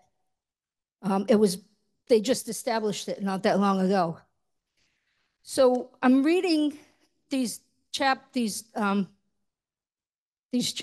these paragraphs, paragraph A, paragraph B. This is paragraph B. In this subsection, paragraph B, this is the law. The 3-paragraph law does not provide for other consequence of noncompliance with the legislature's directive in subsection A. So the only consequences in this law, is that we won't get any money from these 4 buckets of money that we never got anyway. We got $3 million, but that's because they built the Halyard. So we did get $3 million, and my understanding is we got $3 million more. I don't know where that went. I'm not a counselor anymore, so I can't attend all the meetings. Okay, so this is the law, right? It's 3 paragraphs. Does not provide for other consequences of noncompliance with the legislature's directive in subsection A. Paragraph C, the Executive Office of Housing and Livable Communities, the EOHLC, in consultation with the Executive Office of Economic Development, the Massachusetts Bay Transportation Authority, and the Massachusetts Department of Transportation, shall promulgate guidelines to determine if an MBTA community is in compliance with this section. Subsection C, I just read, gives the Executive Office of Housing and Livable Communities the limited authority to promulgate compliance guidelines. The legislature could have given the EOHLC regulatory authority, but it didn't. Instead, it limited the legislature, who writes the laws, limited EOHLC's power to the issuance of guidelines, which have no independent legal effect. Guidelines are not regulations, and they do not carry the force of law and cannot be the basis for directives and requirements not contained in the law. Guidelines are meant to explain the provisions of a statute or regulation, and they cannot be used to impose substantive new legal requirements. An agency which seeks to make new substantive provisions going beyond what a statute specifically provides needs to be given regulatory power to do so. Although the legislature has given EOHLC regulatory power in a number of areas of the law. Can you get that? Sorry, that's my 8 o'clock alarm. I walk a dog at 8 o'clock, so I apologize for the interruption. Okay, back to business. Although the legislature has given EOHLC regulatory power in a number of areas of law, the power is specific to those areas. EOHLC has not been given regulatory power to impose the directives and requirements which it seeks to impose on MBTA communities. The numerous substantive rules and directives imposed by EOHLC in the guidelines are not set out in the statute. It's not in the law and cannot be inferred from the statutory language. So you can't get an inference from the paragraphs. The 3 paragraphs don't infer what the guidelines say. If any such rule is to be effective and enforceable, it needs to be subject to a duly promulgated regulation pursuant to an appropriate legislative grant of regulatory authority. They have to be given authority by the legislature. The Administrative Procedure Act requires legally binding regulations for what DHC did, for what EOHLC, proposes in its guidelines. So that's the Administrative Procedure Act requires legally binding regulations for what EOHLC proposes. Excuse me. If an agency proposes to adopt a rule which meets the definition of a regulation, in order to adopt the rule, the agency must promulgate a regulation under the Administrative Procedures Act. The EOHLC did not promulgate a regulation under the Administrative Procedures Act.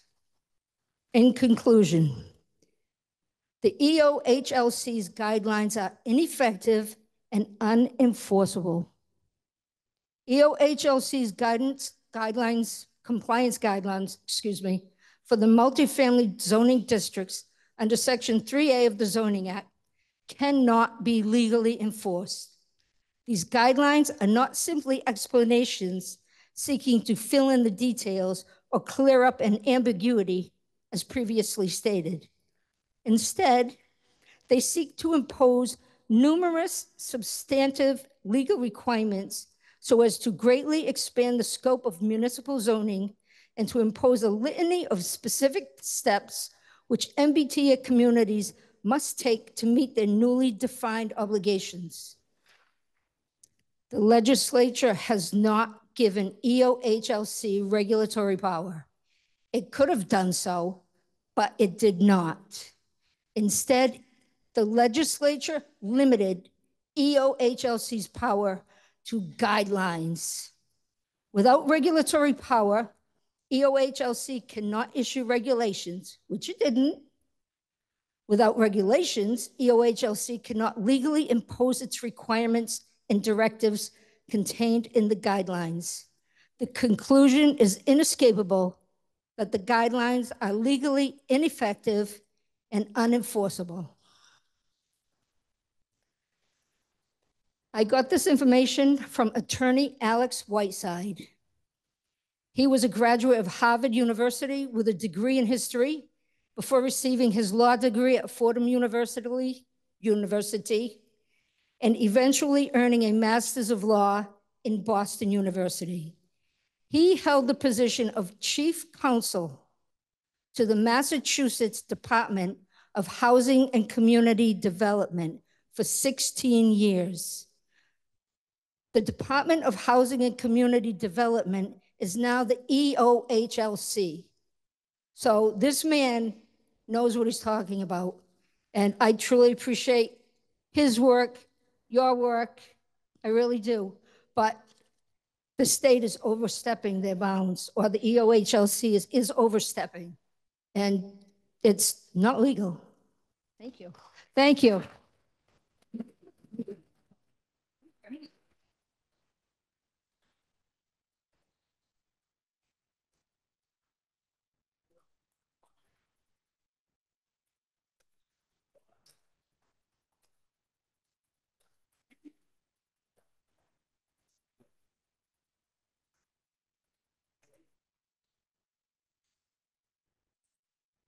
All right, thank you, Tracy. And a copy of that has been sent to the council via email. So we do have a hard recording of this. Thank you very much. I believe the planning board also received. Yeah, excellent. So next up, we're going to be asking, and we can do this in two phases. There's no hand raising tonight. I'm sorry. Is that we're going to ask for people that are in favor of this to start a line and come up to the podium and speak. Each person will have 3 minutes to speak. And there's the people that are in favor, please.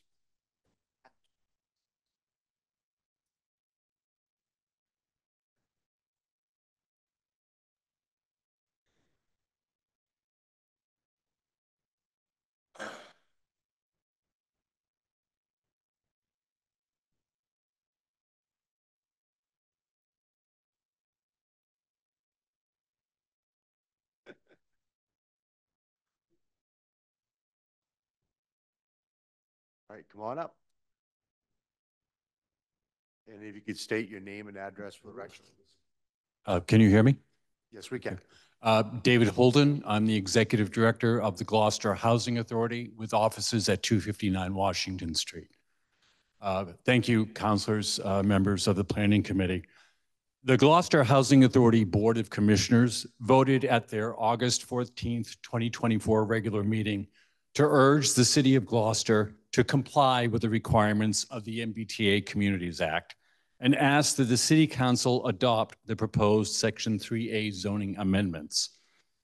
The Housing Authority's state-aided housing developments at Lincoln Park, Poplar Park, McPherson Park, Sheedy and Clark Buildings, and Riverdale are funded in part by operating subsidy that is provided directly to the Housing Authority by the Commonwealth.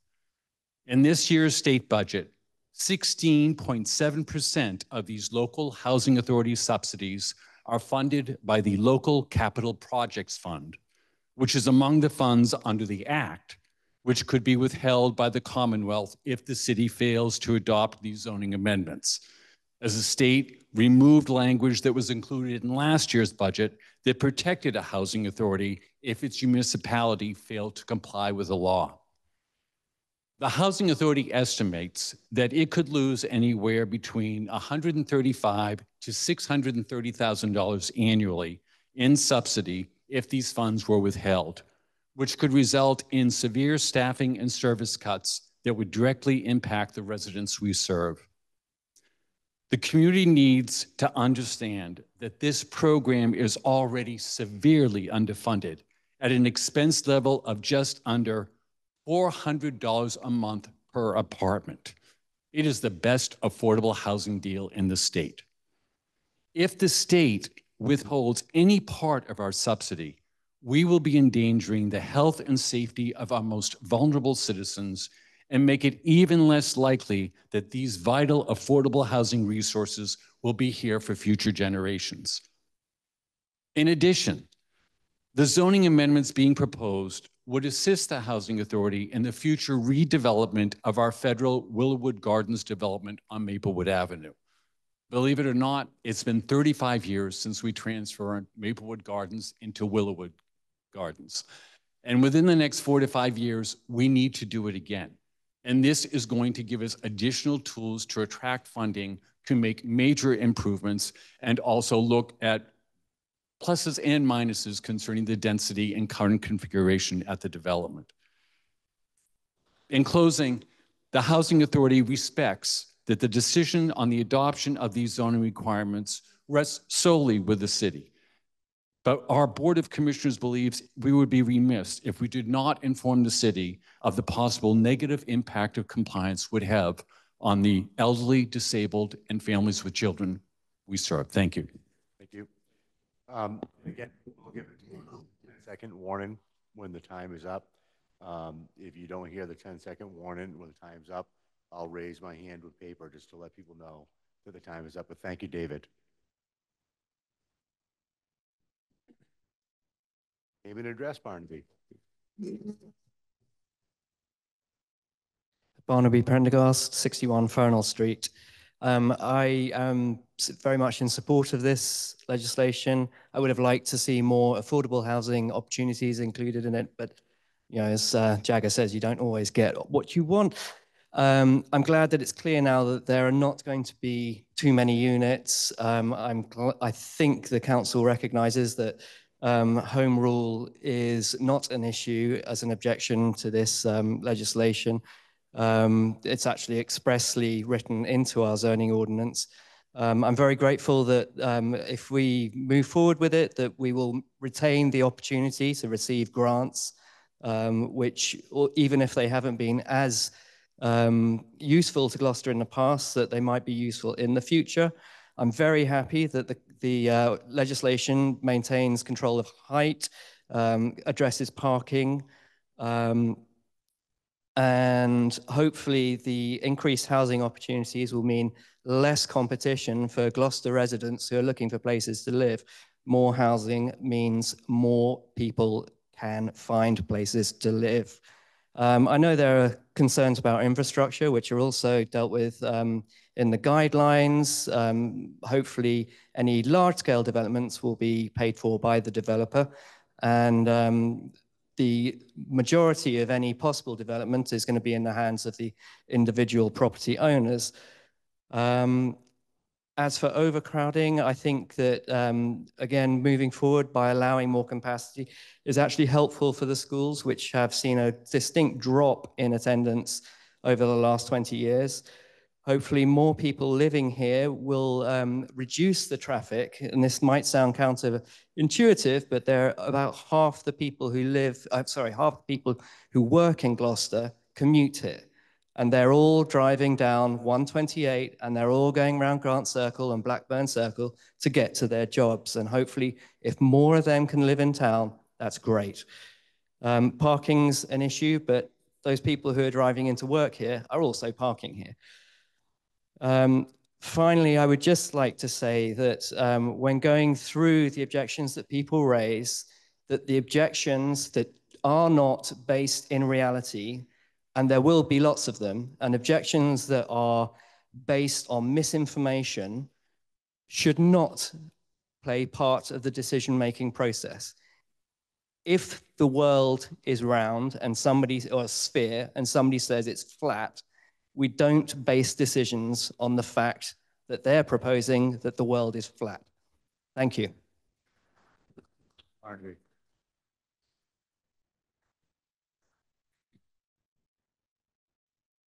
Hello, please state your name and address for the record. Good evening. My name is Pamela Herndon. I live at 8 Acacia Street. I want to thank everyone who is here tonight, the City Council, the Planning Board, and the consultants who have worked on this. I don't have any arguments or any super detailed diatribe that I've prepared, but what I do want to say is that the presentation that I have heard about the proposed zoning seems very reasonable.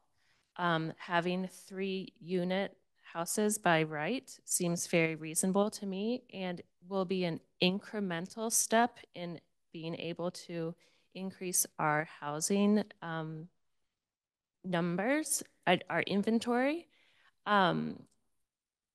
I am concerned about having the right-sized houses for the population that Gloucester is now and the future population. And as I think about aging, I know that I will need a small place to live in, which probably will be one of these 3-unit places, or maybe one of the larger places like Willowwood. So I support this zoning, I support this plan, and I thank everyone for their work, and that's all. Thank you.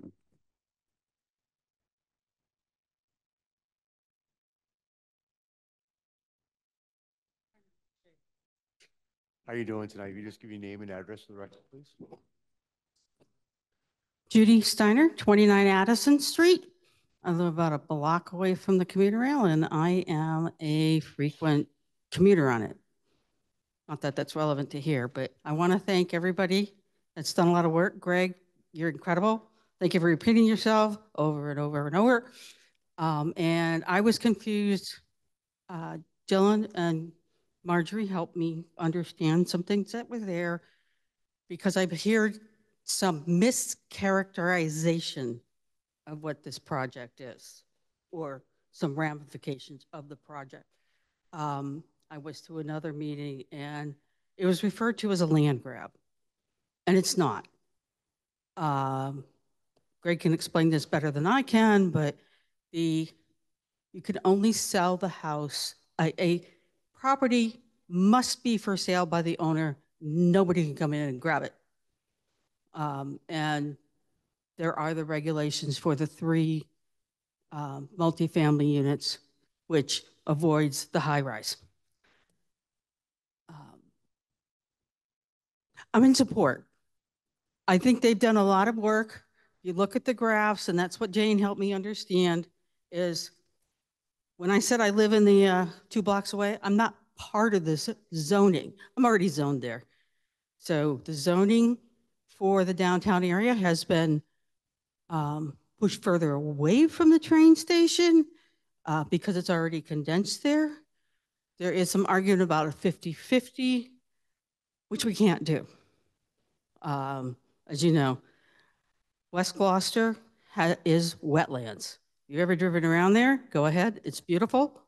But we only can work with what we have. So I think they've done a phenomenal job at looking at all of this possible scenarios and tweaking things as much as they could to please everybody. And what else? So, isn't it lovely when you forget what you wanted to say? But I think that's about it. Oh, there was a complaint about a $3 million grant to Halyard. That the only reason we got it was to build Halyard. $3 million is $3 million that came into our community, regardless if it didn't get spent the way you wanted it to. Again, I'm in support of this project. I think they've done a phenomenal job, and it'll be up to you. Excellent. Thank you, Judy. Thank you.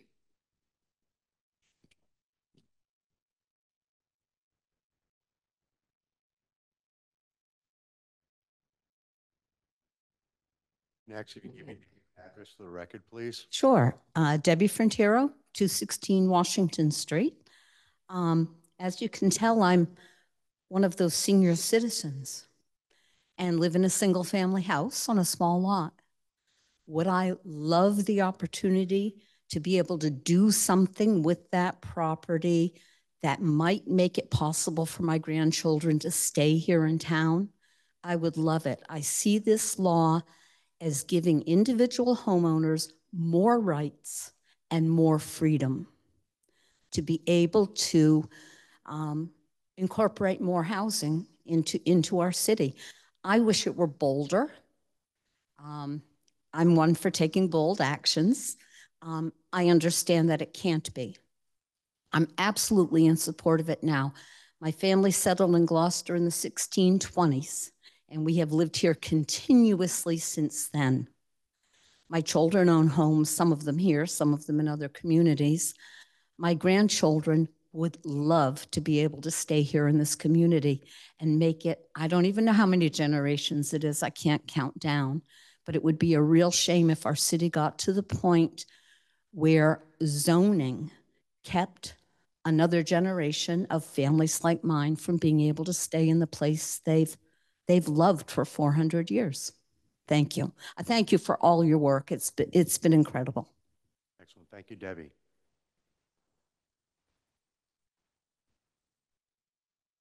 Next, if you could state your name and address for the record, please. Turn that on.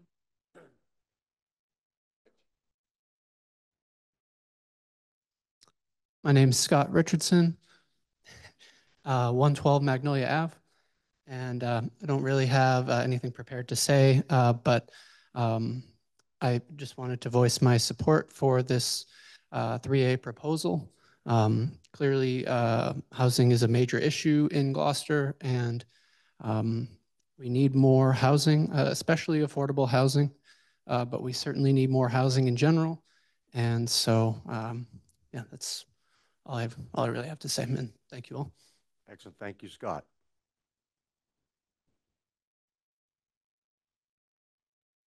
And Sonny, if you could just give us your name and address for the record.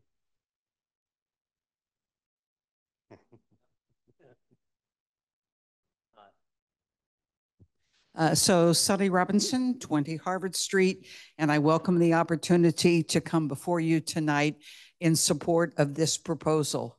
I think that the proposal is reasonable, modest, well thought out, and the result of many, many people listening to many, many people and figuring out how to make it all work. I live on Harvard Street, as you may know, is right on the edge of the Centennial area subzone. And that is very much why I am in support of the other opportunities moving forward with this. When I think about my own street, it is as if my own street, Harvard Street and Morton Place, is already a multifamily overlay district. Almost every house on my street was built as a one-family house, but at least half of those houses are now at least two-family houses or three-family houses. So my little lovely cul-de-sac neighborhood demonstrates even now how workable such a proposal is. Even though, in fact, many of the houses on my street will not be eligible for doing anything with this overlay zoning because they are less than 4,000 square feet. So that limitation, I think, is a very good limitation that, in fact, keeps the potential development in the hands of current homeowners to move their homes from one family to two family or two family to three family. But in fact, while creating that opportunity, does not create a boondoggle that in fact would bring in lots of developers trying to buy up those properties, and in fact creates opportunities for homeowners without greatly changing the neighborhood. I'm delighted that included in the proposal is the Maplewood Avenue and the Schoolhouse Road area.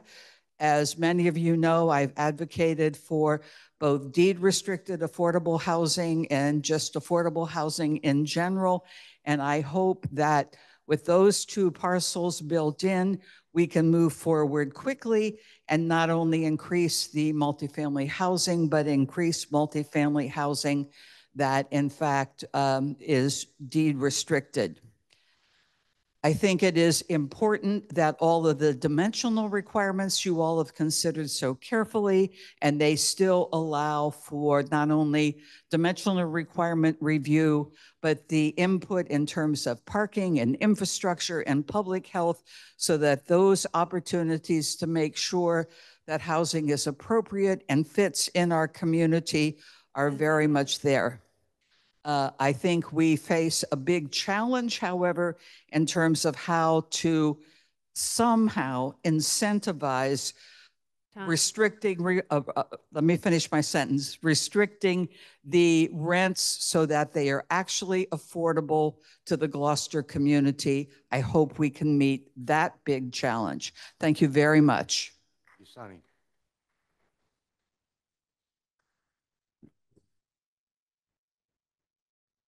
Deanna Fay, if you just give us your name and address for the record, please.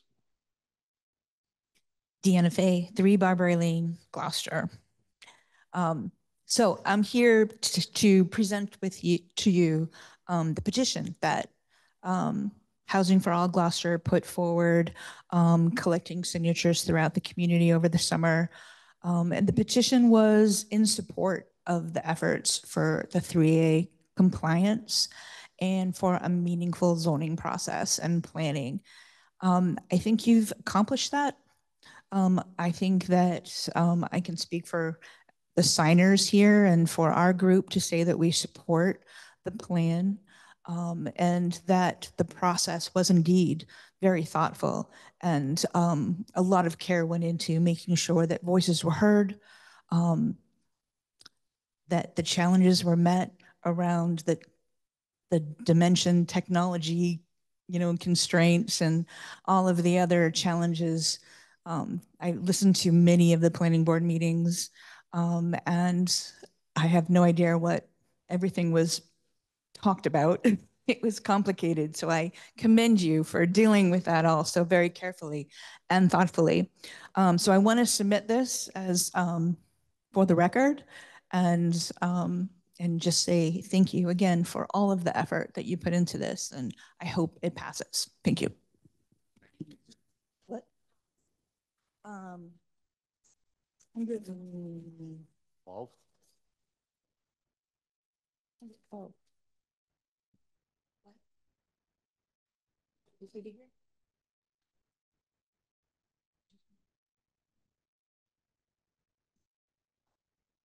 And Ruth, if you just give us your name and address for the record. Hi, I'm Ruth Pino. I live at 82 Wheeler Street, which is in Riverdale, Ward 4. So I don't live in either one of the neighborhoods that you are looking at, but I'm very familiar with both of them.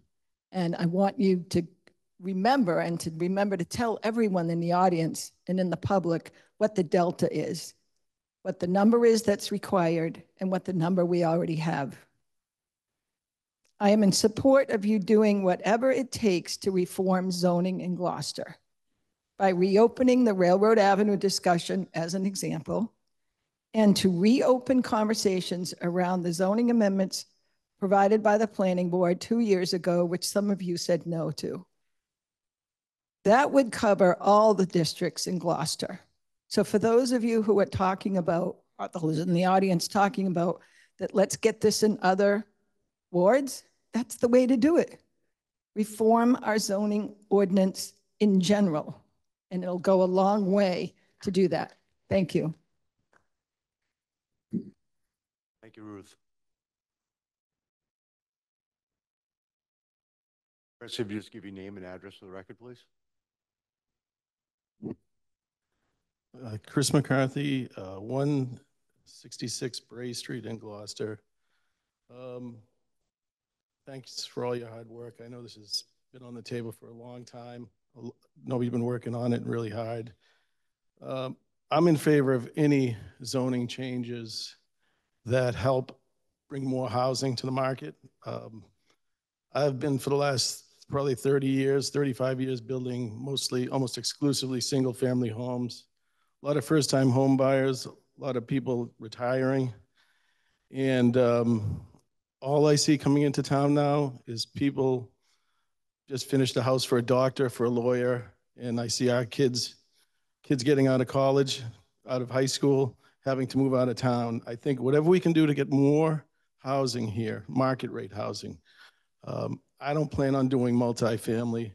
I'm helping with a project permit one, but I don't build multi-family. I just really just build single family, and if someone wants a two-family, a brother and a sister, I'll assist them and help them. But I think whatever we can do to help to build more, we'll keep our kids here, and we'll keep some of our aging,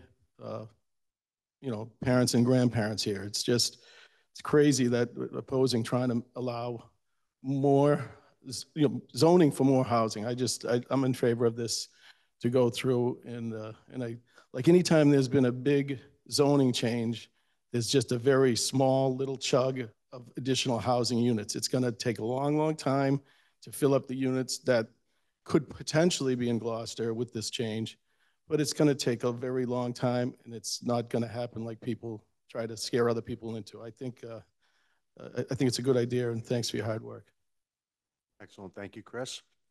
Is there anybody else in the actual physical audience that would like to speak in favor? If they could come up, please. Okay.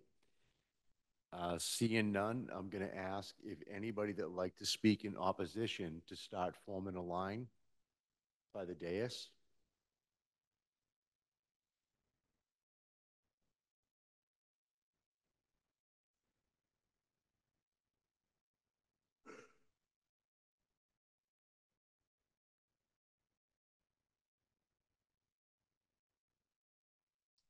All right, no, hold on one second.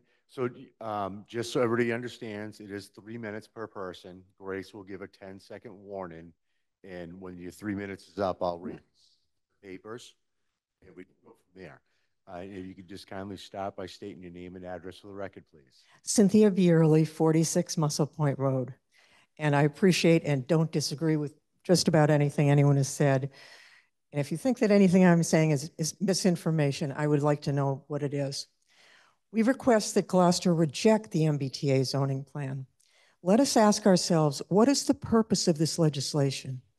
If the answer is to seek more housing alternatives and encourage public transportation, that makes sense. I submit that there are better and cheaper ways to achieve the same result. The reasons to reject the plan are: it is a misguided attempt at government control of natural human migration. It is an example of government overreach in violation of the home rule concept. It will be expensive, and there are better ways. This is a population map of Massachusetts, with the reddish areas being most populated. Why are we trying to squeeze more people into the most densely populated part of the state? Why not encourage industry, jobs, housing, and transportation further west, where land is more plentiful and cheaper? As far as the government withholding grant money if we don't vote the way the state wants us to, that is a threat. That grant money is our tax dollars. They are threatening to withhold our tax dollars from us, and they will sue us if we don't vote the way the state wants. The state is suing the town of Milton for a local election results, and we, the taxpayers, are paying for the lawsuit. If 50 acres of Gloucester becomes a transit overlay district, the state government shall forever have veto power over any structural change in that area. Gloucester Harbor is already a transit overlay district as a designated port area. And the TOD injects a whole new level of bureaucracy into every single property change. In Massachusetts, there are 10 designated ports, and they are overseen by the Office of Coastal Zone Management. The Office of Coastal Zone Management now has 5 regional offices and a multi-million-dollar budget to ensure that each of the 10 ports follows all the rules. Why do we need to pay someone else to make sure we follow the rules? Let us do our own zoning. How many millions of your tax dollars will it take to ensure MBTA zoning compliance in 177 communities? If we really want to improve housing stock, let us make use of our city-owned land. Instead of selling off parcels to the highest bidder, let us encourage local designers, contractors, and suppliers to build efficient, rentable units. Let us do our own zoning. In summary, we ask that Gloucester join with other communities and reject this big government, convoluted waste of tax dollars. Cynthia.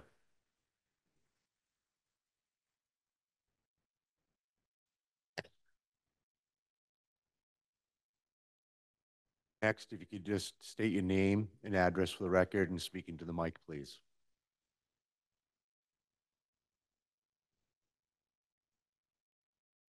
Sit up. My name is Pam Kaminsky. I live at 427 Washington Street. And I want to thank you all for the privilege to be able to speak. And I believe that we all feel the same way tonight. Thank you.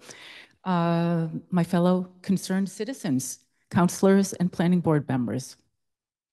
As a North Shore historic preservationist for 35 years, I consider the entirety of Rockport and Gloucester an historic district.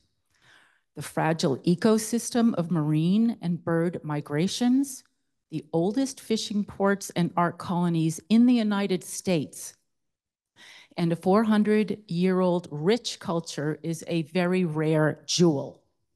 Gloucester's archaic horsepath windy roads are often gridlocked. Our water treatment is substandard. We have one bridge and a 2-lane causeway as egresses.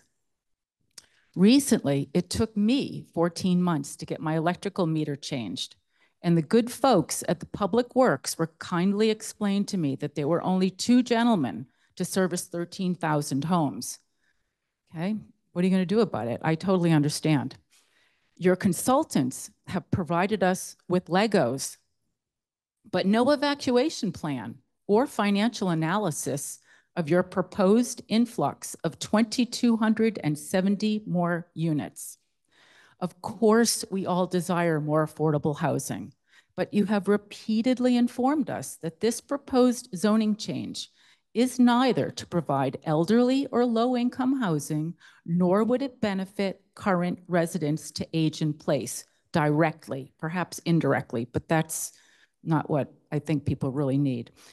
You remind us at the Gloucester that Gloucester could lose grant funding if we do not comply, but your taxpayer-funded consultants have never presented to the taxpayers a cost analysis of grant money in jeopardy versus the tsunami of inevitable infrastructure upgrades and lifestyle compromises.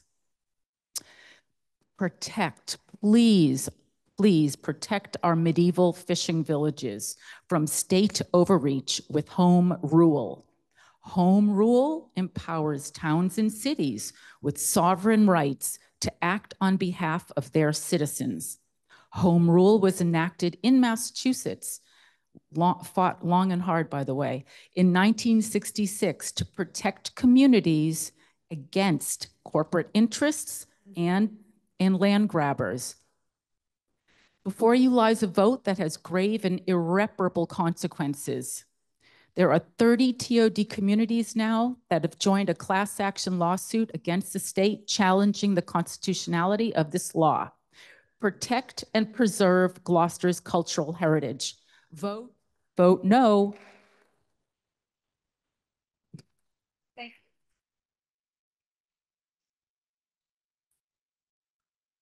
Hi, Patty. How you doing tonight? If you just give your name and address for the record, please. Patty Anwell, 14 Middle Square. Is this working? Probably don't even need it. Anyway, number one, I want to ask everybody here, right here, where do you live? Do you live in these zones? How many? Can you raise your hand? 1, 2, 3. Okay. 4. Very good. Okay. As Ward 2 is going to be discriminated against the most with 3A, is it a law? Is it a proposal? Is it a mandate? Is it guidelines? We don't know. But anyway, Dylan Benson was quoted in the Gloucester Daily Times recently. He has heard from residents in his ward who don't like the law. He said he has also heard from others about the need to comply and the consequences for the city if it fails to do so. This is a very tough decision for me, he said, because I have been hearing from constituents that really are not wanting us to comply. From just these 3 sentences, a resident would think Councilor Benson would not vote for a mandate that would affect each and every one of his constituents, perhaps in a negative manner. I think too many of us really don't understand this mandate or can vision the effects it will have on our city as a whole. Hamilton has already pushed its vote to April 2025, and we should do the same. We're not prepared. As in all these meetings still, I've been doing it for 3 years. I still don't know what's going on. And I would love to ask all you guys a question if I really knew what to even say. Are we willing to give up our rights as a city to the state? The state will dictate what our city will look like in years to come. Is this what we want to leave for future generations? No say in how this city will look like years from now? This will not provide affordable housing, as we all have been talking about. This will not fix our housing problem. This will not afford us all quality of life. This will overburden our aging infrastructure, our open spaces. We only have 2 left in our inner city, and they are the Emerald Forest and Burnham's Field. It's all we have left. It's going to impact our schools, our emergency responders, putting our community at risk. Let's stand up to the state and say, no, we will not comply. And I want to look at that, Bill, not for tomorrow alone, but for today as well. So many people say that. We need to do this. I live right at the train. You probably saw me yawning a little bit because I'm up at 5:30 and I have to go to bed at 10 or whatever when the train lets me go to bed. I am right there. My china cabinet shakes when the train comes. I am very close. I am also one of the people, friends of Emerald Forest, that saved the wetland that was there. I have to continuously email Greg and say, is the Emerald Forest still okay? Are you going to take that? And all we know is about Burns Field. Dylan just got, hopefully, a handicap swing. I've been working since 2022 trying to get Burnham's Field in some form of fashion, some safe place.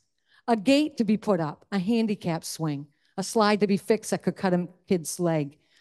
This is what the things we need to focus on, put our money towards, please. Say no to this. No, we will not comply. Thank you. Thank you, Patty. Yeah, it's still working. Thank you very much. Beverly. Just give us your name and address for the record, please. Beverly Johnson, 50 Summer Street. I think all of you counselors got a letter from me this week, but I'd like to add to it maybe the next time again too. In 1981, I moved to Gloucester. I rented a home, and within a year and a half, they sold it. And then I rented another home, and within a year, they sold it.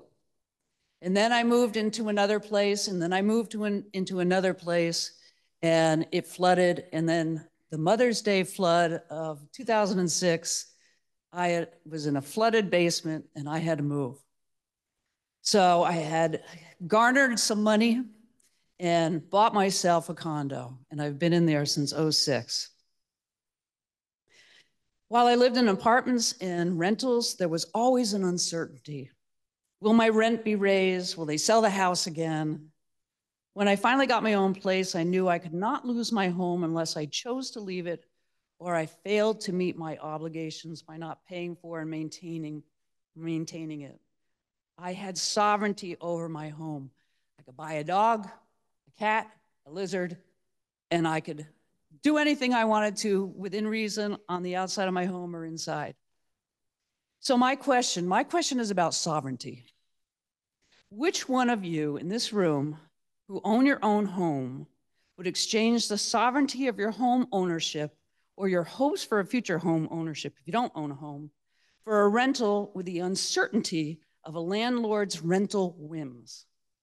Who in this room would agree to give up their ownership sovereignty, your decision for your yard and home interior for the promise by the Gloucester City Council to lower your taxes?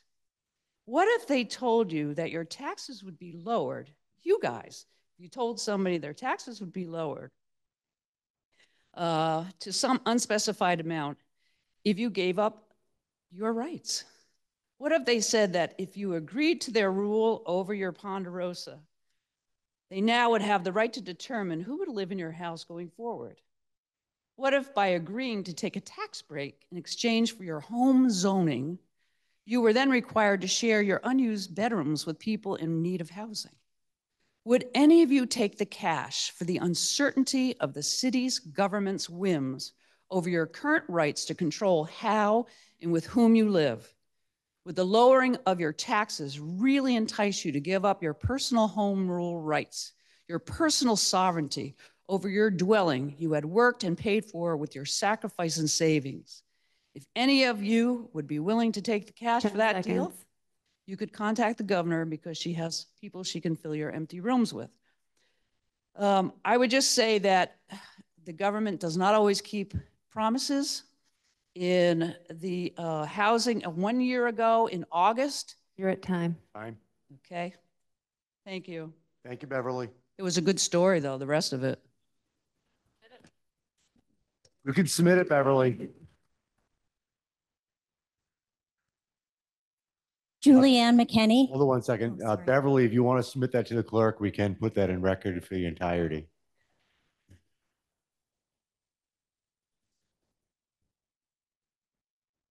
Sorry about that. And if you could just give us your name and address for the record, please.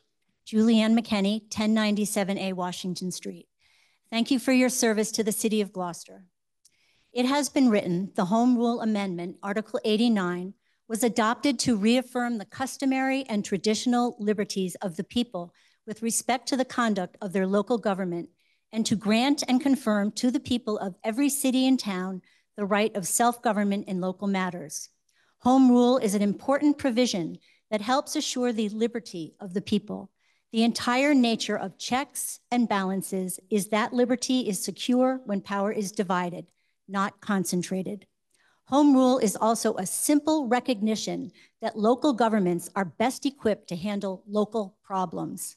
Not only is local government smaller and more responsive to the needs of its citizens, but it is nimble and better equipped to handle local issues. We do not want to be stuck with one-size-fits-all solutions. Gloucester is unique. It seems to me residents in favor of 3A are not fully aware of the implications. In spite of the proclamations our city has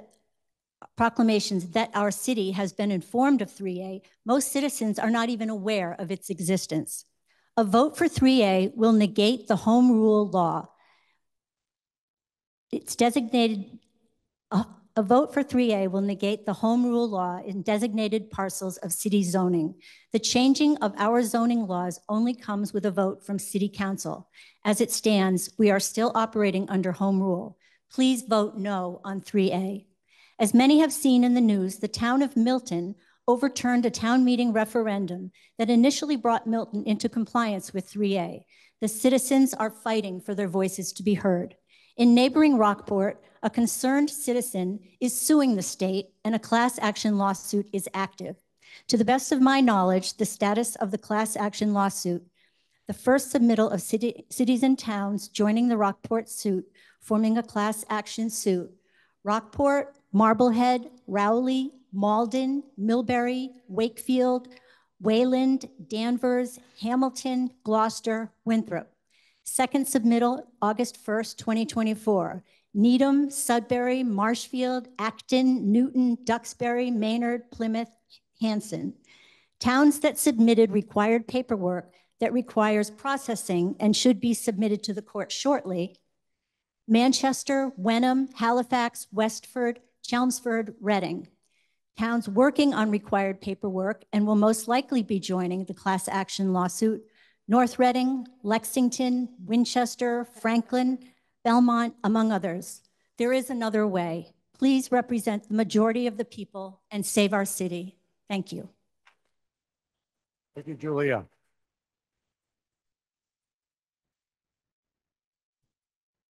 You know the rule. Sultanat Berzikeva, 33 Middle Street. Thank you so much for the opportunity to speak. At the March 25th workshop, the public was asked to use Legos to pinpoint where they think more housing was appropriate. The turnout was huge, and we all did what we were asked to do, despite the calls by some of the members of the public to have a discussion rather than being dictated to play with Legos. The pictures we took of each of the maps where the public was asked to place the Legos showed they were all over Gloucester, not just in one area.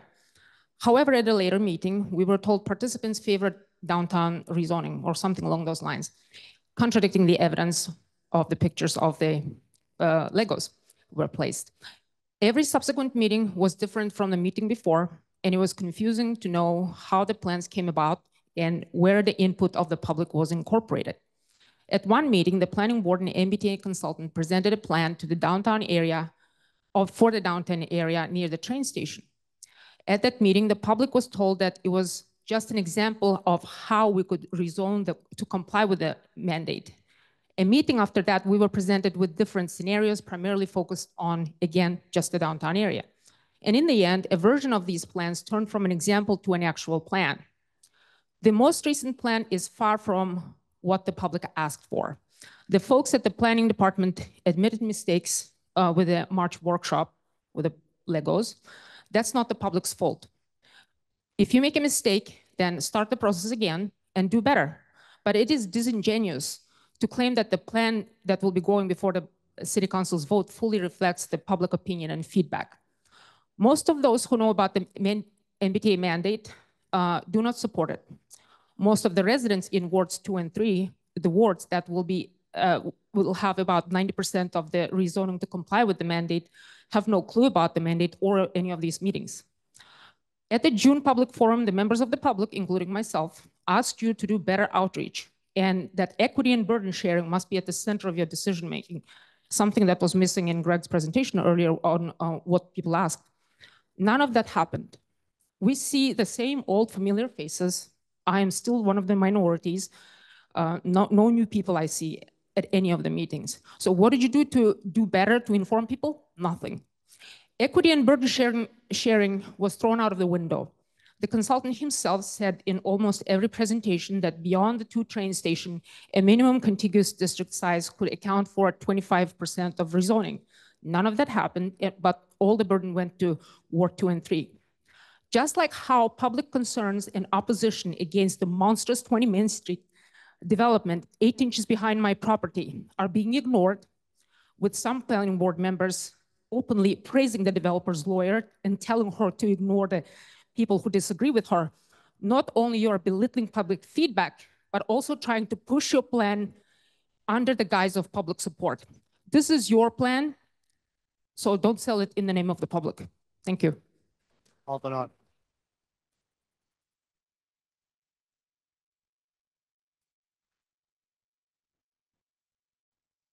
are you doing tonight? If you just give your name and address for the record, please. Good evening, everyone. Clayton Sauvé, 28 Fort Square. I'm here to talk about a couple of numbers I haven't heard mentioned in this plan. One number that was mentioned was that we're looking to create 2,300 roughly new family-friendly units.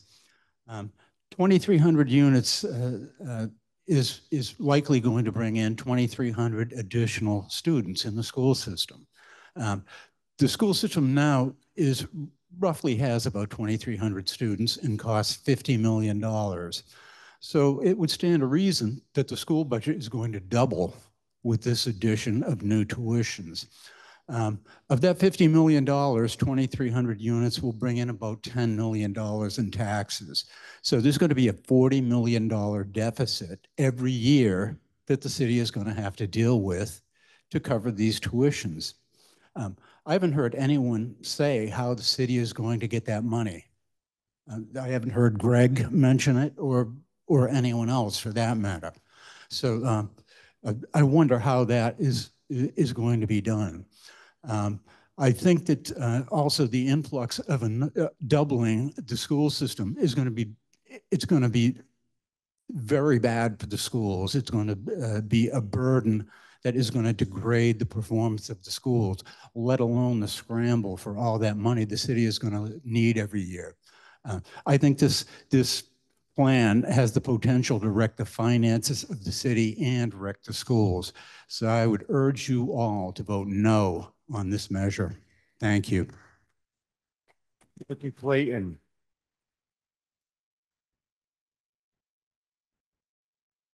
How are you doing tonight? You just give your name and address for the record, please. Robert White, 485 Washington. Thank you for the opportunity to address the council. 3A, while intended to streamline zoning and control growth, has significant implications for our infrastructure and emergency preparedness, particularly in Gloucester. First and foremost, let us address the strain of Section 3A places on our infrastructure. The legislation's rigid zoning requirements and focuses on growth without considering local infrastructure and has led to an overburdened system. In Gloucester, where infrastructure is already stretched thin, the increased development allowed under Section 3A exacerbates these challenges. As our population grows, so does the demand on our roads, utilities, and emergency services. Gloucester, with its historic streets and limited roadways, is struggling to keep up with the influx of new residents and businesses. Our roads are becoming more congested and public services are becoming increasingly strained, making it difficult to maintain the quality of life we value in our community. Beyond the day-to-day strain on our infrastructure, there is critical safety concerns that cannot be overlooked. Emergency evacuation. Gloucester is a coastal community with unique geographical challenges and only 2 bridges. In the event of natural disaster or emergency, our ability to evacuate residents quickly and safely is paramount. However, 3A's promotion of high-density development without adequate consideration for emergency planning increases the risk of severe overcrowding. A densely populated area with limited evacuation routes can turn a manageable situation into a crisis. Increased density without corresponding infrastructure improvements compromises our ability to evacuate efficiently in the event of an emergency. Our evacuation routes are already limited, and adding more residents exacerbates the risk of gridlock and delays. We need to recognize that growth must be balanced with infrastructure capacity and emergency preparedness. 3A's current approach does not account for these critical factors, placing our community at risk. We need to advocate for zoning policies that consider the full impact of development on infrastructure. Investments in infrastructure keep pace with the development. This means not only expanding roadways and utilities, but also ensuring our emergency services and plans to evacuate are robust and capable of handling increased demand. We must push for legislation that supports responsible growth, taking into account the unique needs of the coastal and historically dense community. In light of these concerns and imperative, we call for reform on 3A. We need to advocate for a legislative approach that allows for growth while ensuring that infrastructure and our emergency preparedness are not compromised.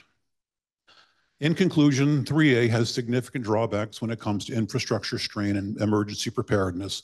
Our community is facing increasing challenges that require us to advocate for smarter, more considerate growth policies. Let me wrap up. Opposing 3A is not opposing housing development in Gloucester. We need that, but not this way.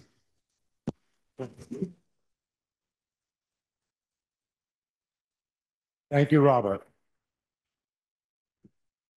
And if you could just state your name and record for the address. Pamela Walters White, 485 Washington Street. I just want to start, as I think all that are opposed would say, that opposition is not disrespect towards city councilors, planning board members, or consultants, or the mayor, and the hard work that you have all done. And with that said, I proceed with my reason for opposition. So thank you again for the opportunity to voice my concerns on this issue of great importance. Massachusetts 40, Section 3A is designed to standardize zoning across the state, threatens our city's autonomy, and undermines our ability to make decisions that best suit our unique needs. Today, I want to emphasize why protecting our local sovereignty is crucial and why we must stand against this overreaching law. Our city is not just a dot on the map. It's a community with its own character, challenges, and opportunities. Gloucester's strength lies in our ability to tailor policies and regulations to our specific needs. Massachusetts 40A, Section 3A, with its blanket approach to zoning, strips us of that control. By mandating zoning, 3A disregards the local context and undermines Gloucester's ability to govern its zoning effectively. A number of towns have opposed 3A. You heard the list that's joined the class action suit, including Milton. Milton's town manager, a vocal critic of Section 3A, aptly summarizes this concern. State mandates that override local decision-making can erode the unique qualities of a community. Local officials and residents are in the best position to understand and address their own needs, rather than having a one-size-fits-all solution imposed upon them. This sentiment is not just true for Milton, it resonates deeply with Gloucester's own experiences and challenges. Gloucester has its own set of unique needs and priorities that are not always compatible with statewide mandates. Our historic infrastructure, coastal geography, and community values all play a role in how we should approach zoning and development. Section 3A's uniform standards may work for some areas, but they fail to account for our local context. For instance, our coastal environment requires special considerations for development and emergency planning that a generic state mandate simply cannot address. Local control allows us to implement zoning regulations that protect our heritage while accommodating responsible growth. Section 3A threatens to undermine this delicate balance, risking negative impacts on our community's character and resilience. Sovereignty is the cornerstone of effective local governance. It ensures that communities like Gloucester have the authority to make decisions that reflect their unique needs and priorities. When state mandates override this authority, it diminishes our ability to respond to local issues and challenges effectively. Can I just read my conclusion? In conclusion, Massachusetts 48 Section 3A poses a significant threat to our local sovereignty and our ability to manage Gloucester's growth and development in a way that best suits our needs. And I urge Gloucester's mayor and city councilors not to comply in an effort to protect our right to self-governance and ensure that decisions affecting our city are made within the local context in mind. Thank you. I appreciate it.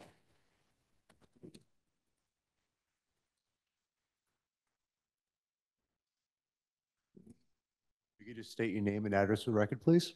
Wendy Wyman, 351 Concord Street. So the job before us as residents of Gloucester and you as council people are to weigh the pros and cons of what's before us. because it's very important, the consequences of it. And in this case, what does Gloucester gain by voting yes on 3A? And what does Gloucester lose? Who gains and who loses? First of all, we know that we will lose home rule, the right to determine our own zoning laws. This has been said so many times. Once we give it up, there's no going back. The people who live here, in some cases for generations, know the community best. They won't be the decision makers.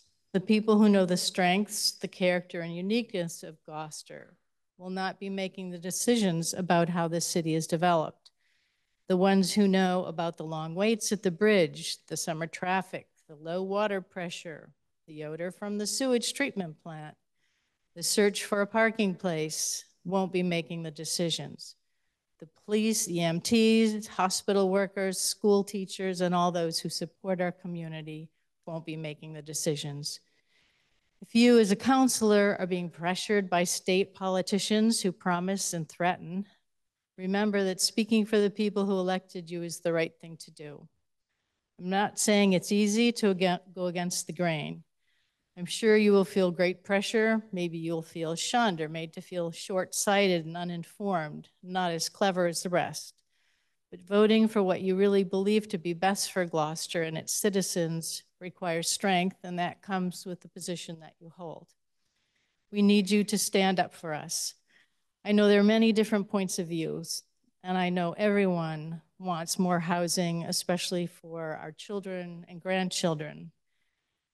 There's no doubt about it, but in a city with so many talented, creative people with vision, I would rather throw my hat in with them and their ability to move us in the right direction rather than trusting in government with its long history of waste, empty promises, and self-serving agendas. Let's stay free.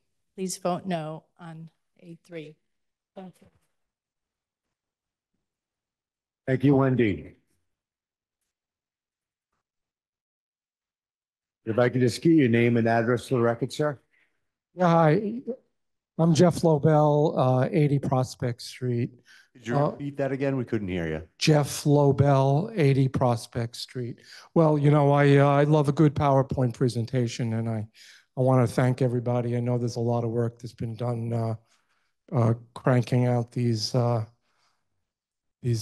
numbers. And, you know, what I found in this presentation tonight is that, you know, there was a lot of information about, you know, how we have to do it, you know, how high the buildings have to be and where we're going to put the housing, but nowhere, you know, from a reasonability standpoint, did I see, you know, any financial analysis, you know, why are we doing this? I mean, you know, nobody argues of that. We need housing here. I know lots of people who have been looking for a place to live, can't afford it.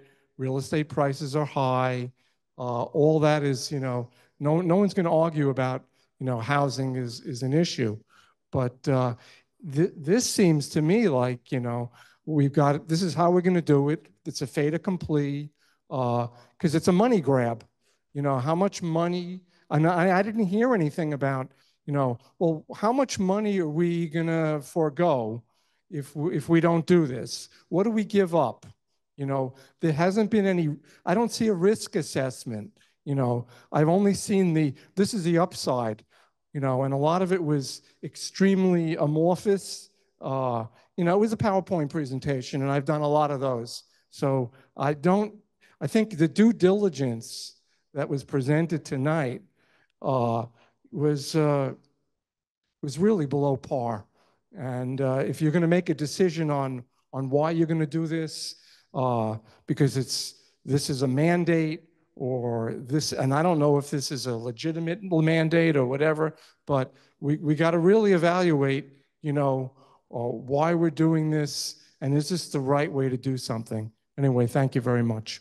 Thank you, Jeff.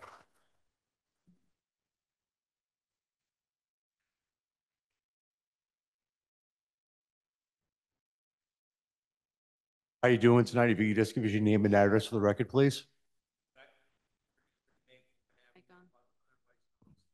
You're going to turn the mic on, please, and repeat that. Hear me now? Bob Gutman, 33 Maplewood Avenue, otherwise known as the Gloucester Mill. I'm not sure I disagree with anything that's been said here today, including the ones that spoke for the proposal. There's only one problem. I think you need to haul in here the people that voted for this law and ask them what, because for openers, you heard the planning board presentation. We haven't been told the shortfall, the current amendment before the board, we don't know how much of the 2,500 vacancy it covers. You're gonna have a shortfall. We don't know the number. You may have a skyscraper in front of somebody's window. We may lose the supermarket. Who knows? Who knows? Somebody voted for this law without communicating with the local officials. That's clear. This is 9/11. We better remember it. I came to New England and chose to stay here because I love the New England Reserve and TAC. But there was another time when we weren't so tactful. I actually called somebody and happened to be speaking to somebody in Great Britain. I said, "You want the colonies back?" There's one word that's on it. The English language doesn't begin to describe what's going on here now. But there is a word that can begin to start you thinking, and that word is blackmail. Why did our own representatives do this? Get them in here and let them figure out how they're going to fix it. Make it their problem, not ours. Thank you, Bob.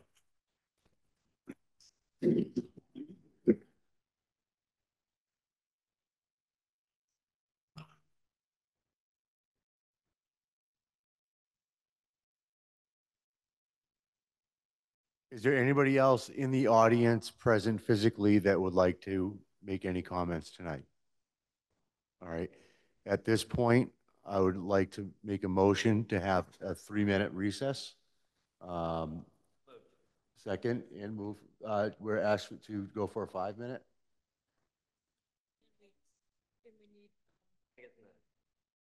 Yes. All right. All right. So we're going to do 3 or 5. 3. 3. 3. All right. 3-minute recess. And this will be a roll call vote, please. Councilor Grow. Aye. Councilor Majota. Aye. Councilor Memhard. Aye. Councilor Nolan. Aye. Councilor Worthley. Aye. Councilor Benson. Aye. Councilor Gilman. Aye. Councilor Grace. Aye. Councilor Gross. Aye. The motion to take a 3-minute recess at 9:08 passes 9 in favor, 0 opposed. All right. At this point, we're going to have a recess. Rick, do you have any procedures for recess on the planning board? Would you like to do that, or? I move that the planning board takes a 3-minute recess. Second? Aye.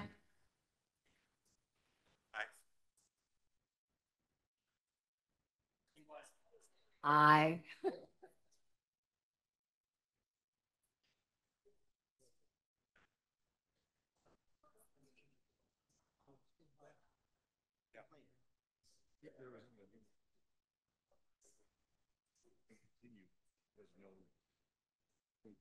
We had a presentation.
When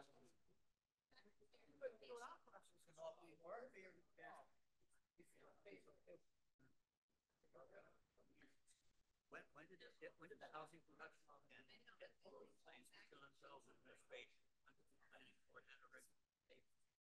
What happened to 3A if we went in there years ago? Two and three family by right across the city.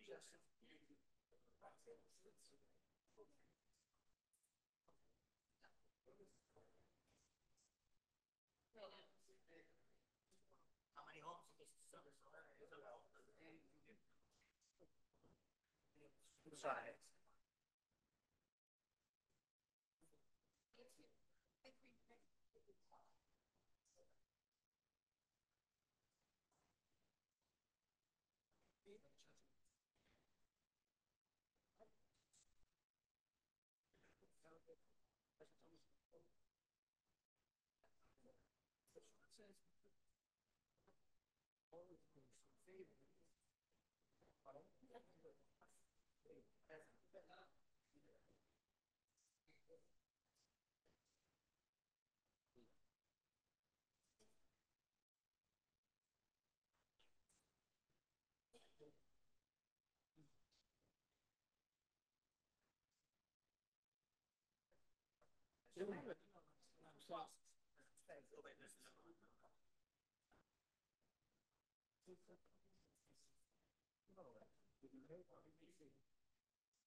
I saw that. I think that's the KPN act control that's what the light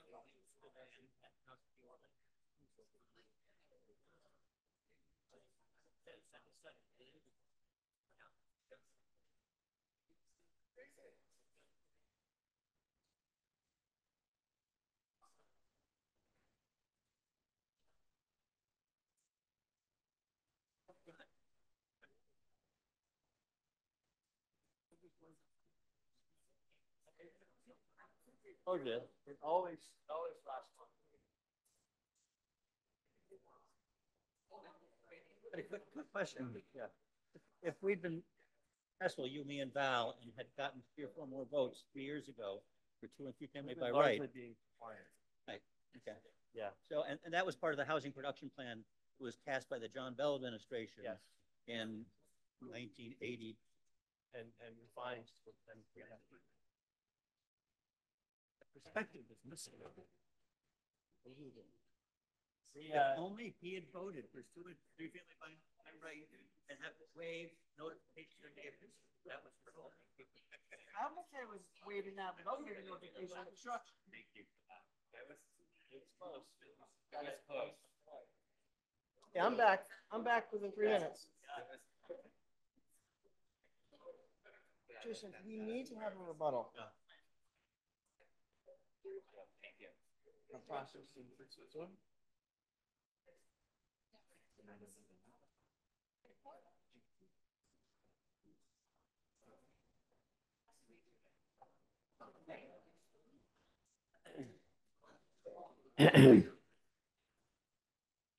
I'm back. Is that? Say, Jason? I like to get moving. Oh, I know.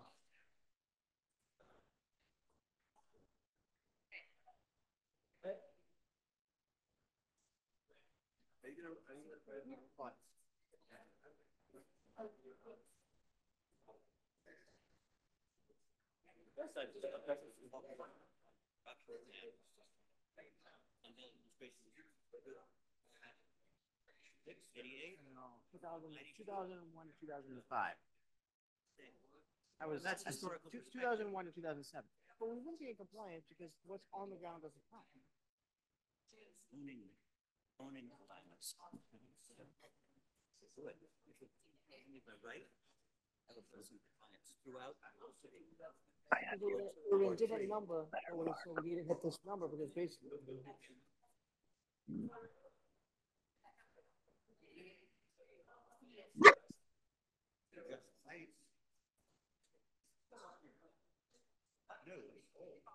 Right? Consequences.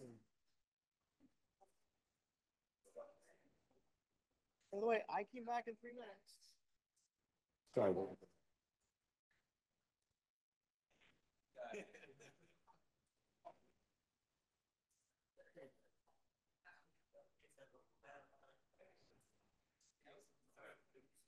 If everybody could take their seats again, please.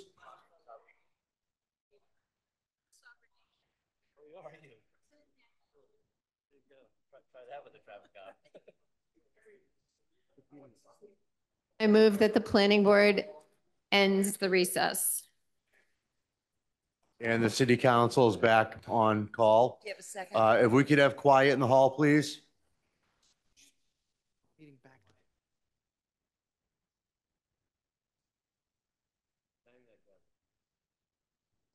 Back to order.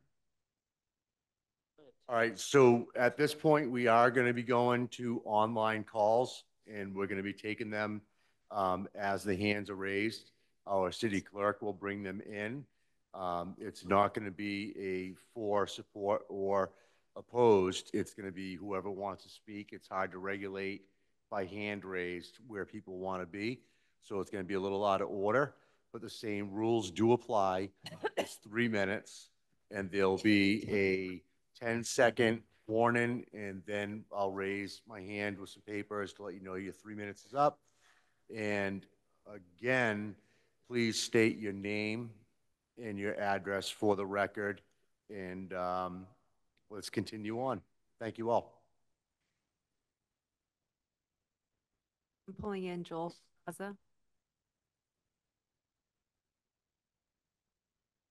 Hi, guys. Are you able to hear me? Yes. Okay, great. If I come in garbled, let me know and I'll join on my phone.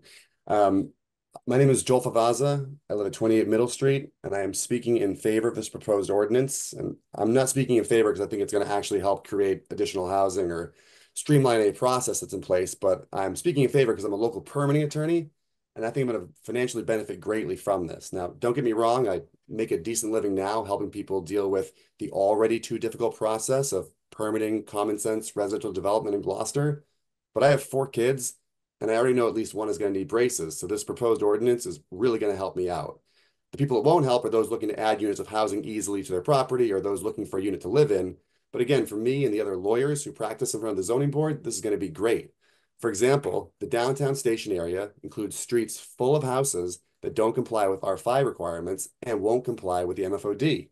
For example, Liberty Street. Almost none, if not actually none, of those houses meet the side setback requirement. Is someone not talking over me?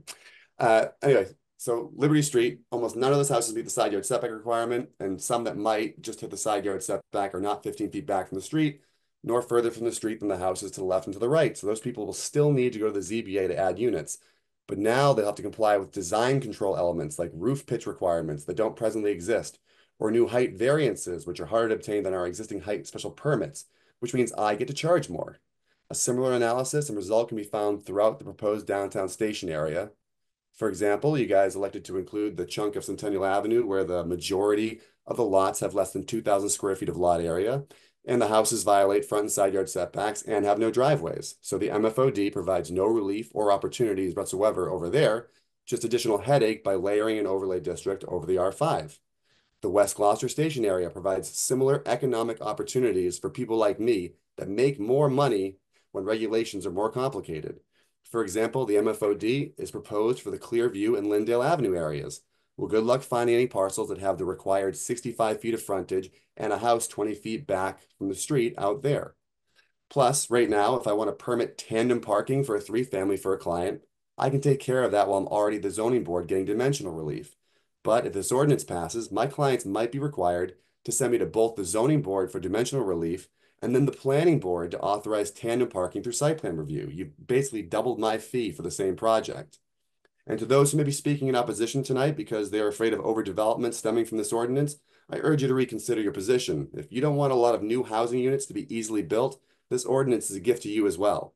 So I'm almost at my time, so I'll end by 10 thanking everyone seconds. for their hard work. I know many of you tried to, advocate for an ordinance that would address our housing crisis in a meaningful way, but you can't win them all. And on this one, instead, the lawyers are going to win. And that's really sweet. I owe you guys one. And I hope you have a great night. I certainly am. Good luck. Thank you, Joel.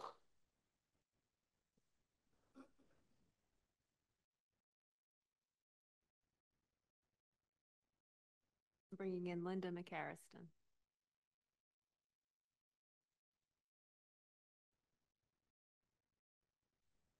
Hello, can you hear me? We can, Linda, if you could just give us your name and address for the Thank record, you. please. I'm Linda McCarriston, and I live at 16 Quarry Street. And I have something in my mouth that in a poor location.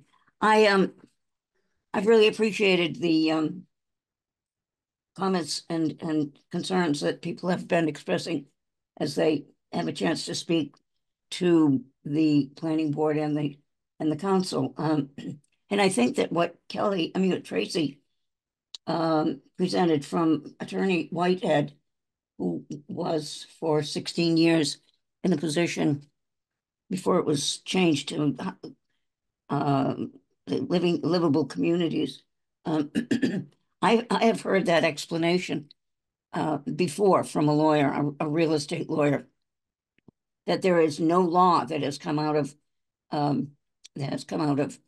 the Housing Livable Communities group because they're not warranted to create a law. And anyway, what Tracy laid out there is true, and what you all are going to do with it remains to be seen.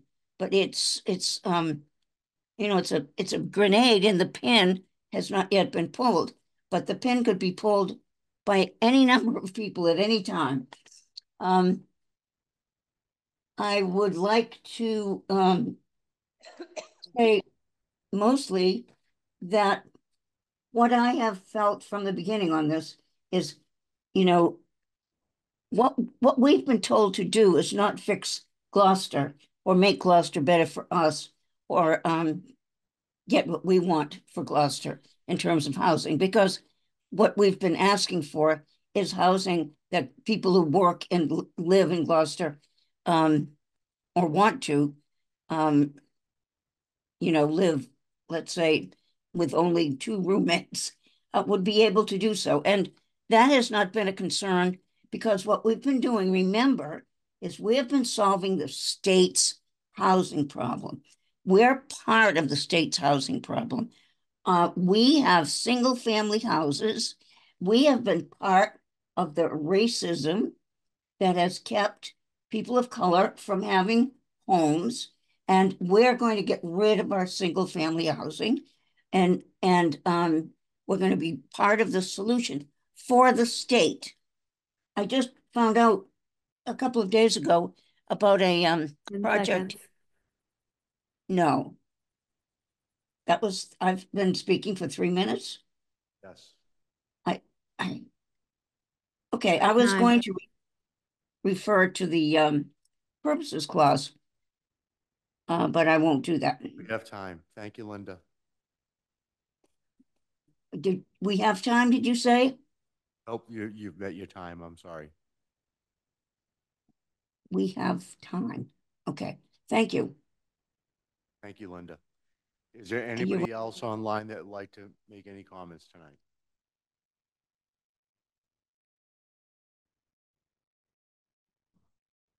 I'm bringing in Cynthia Kraling.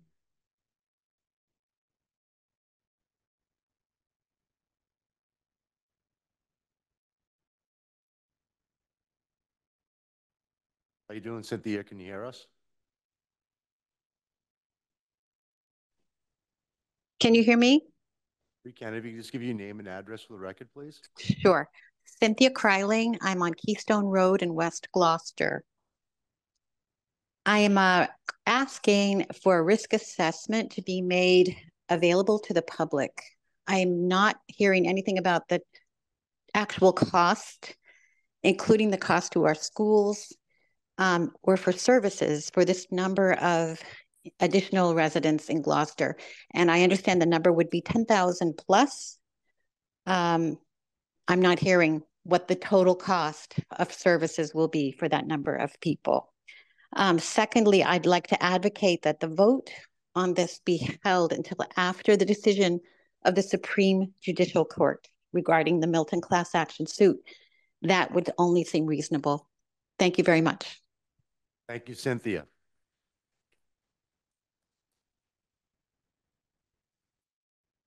Is there anybody else online that would like to comment tonight?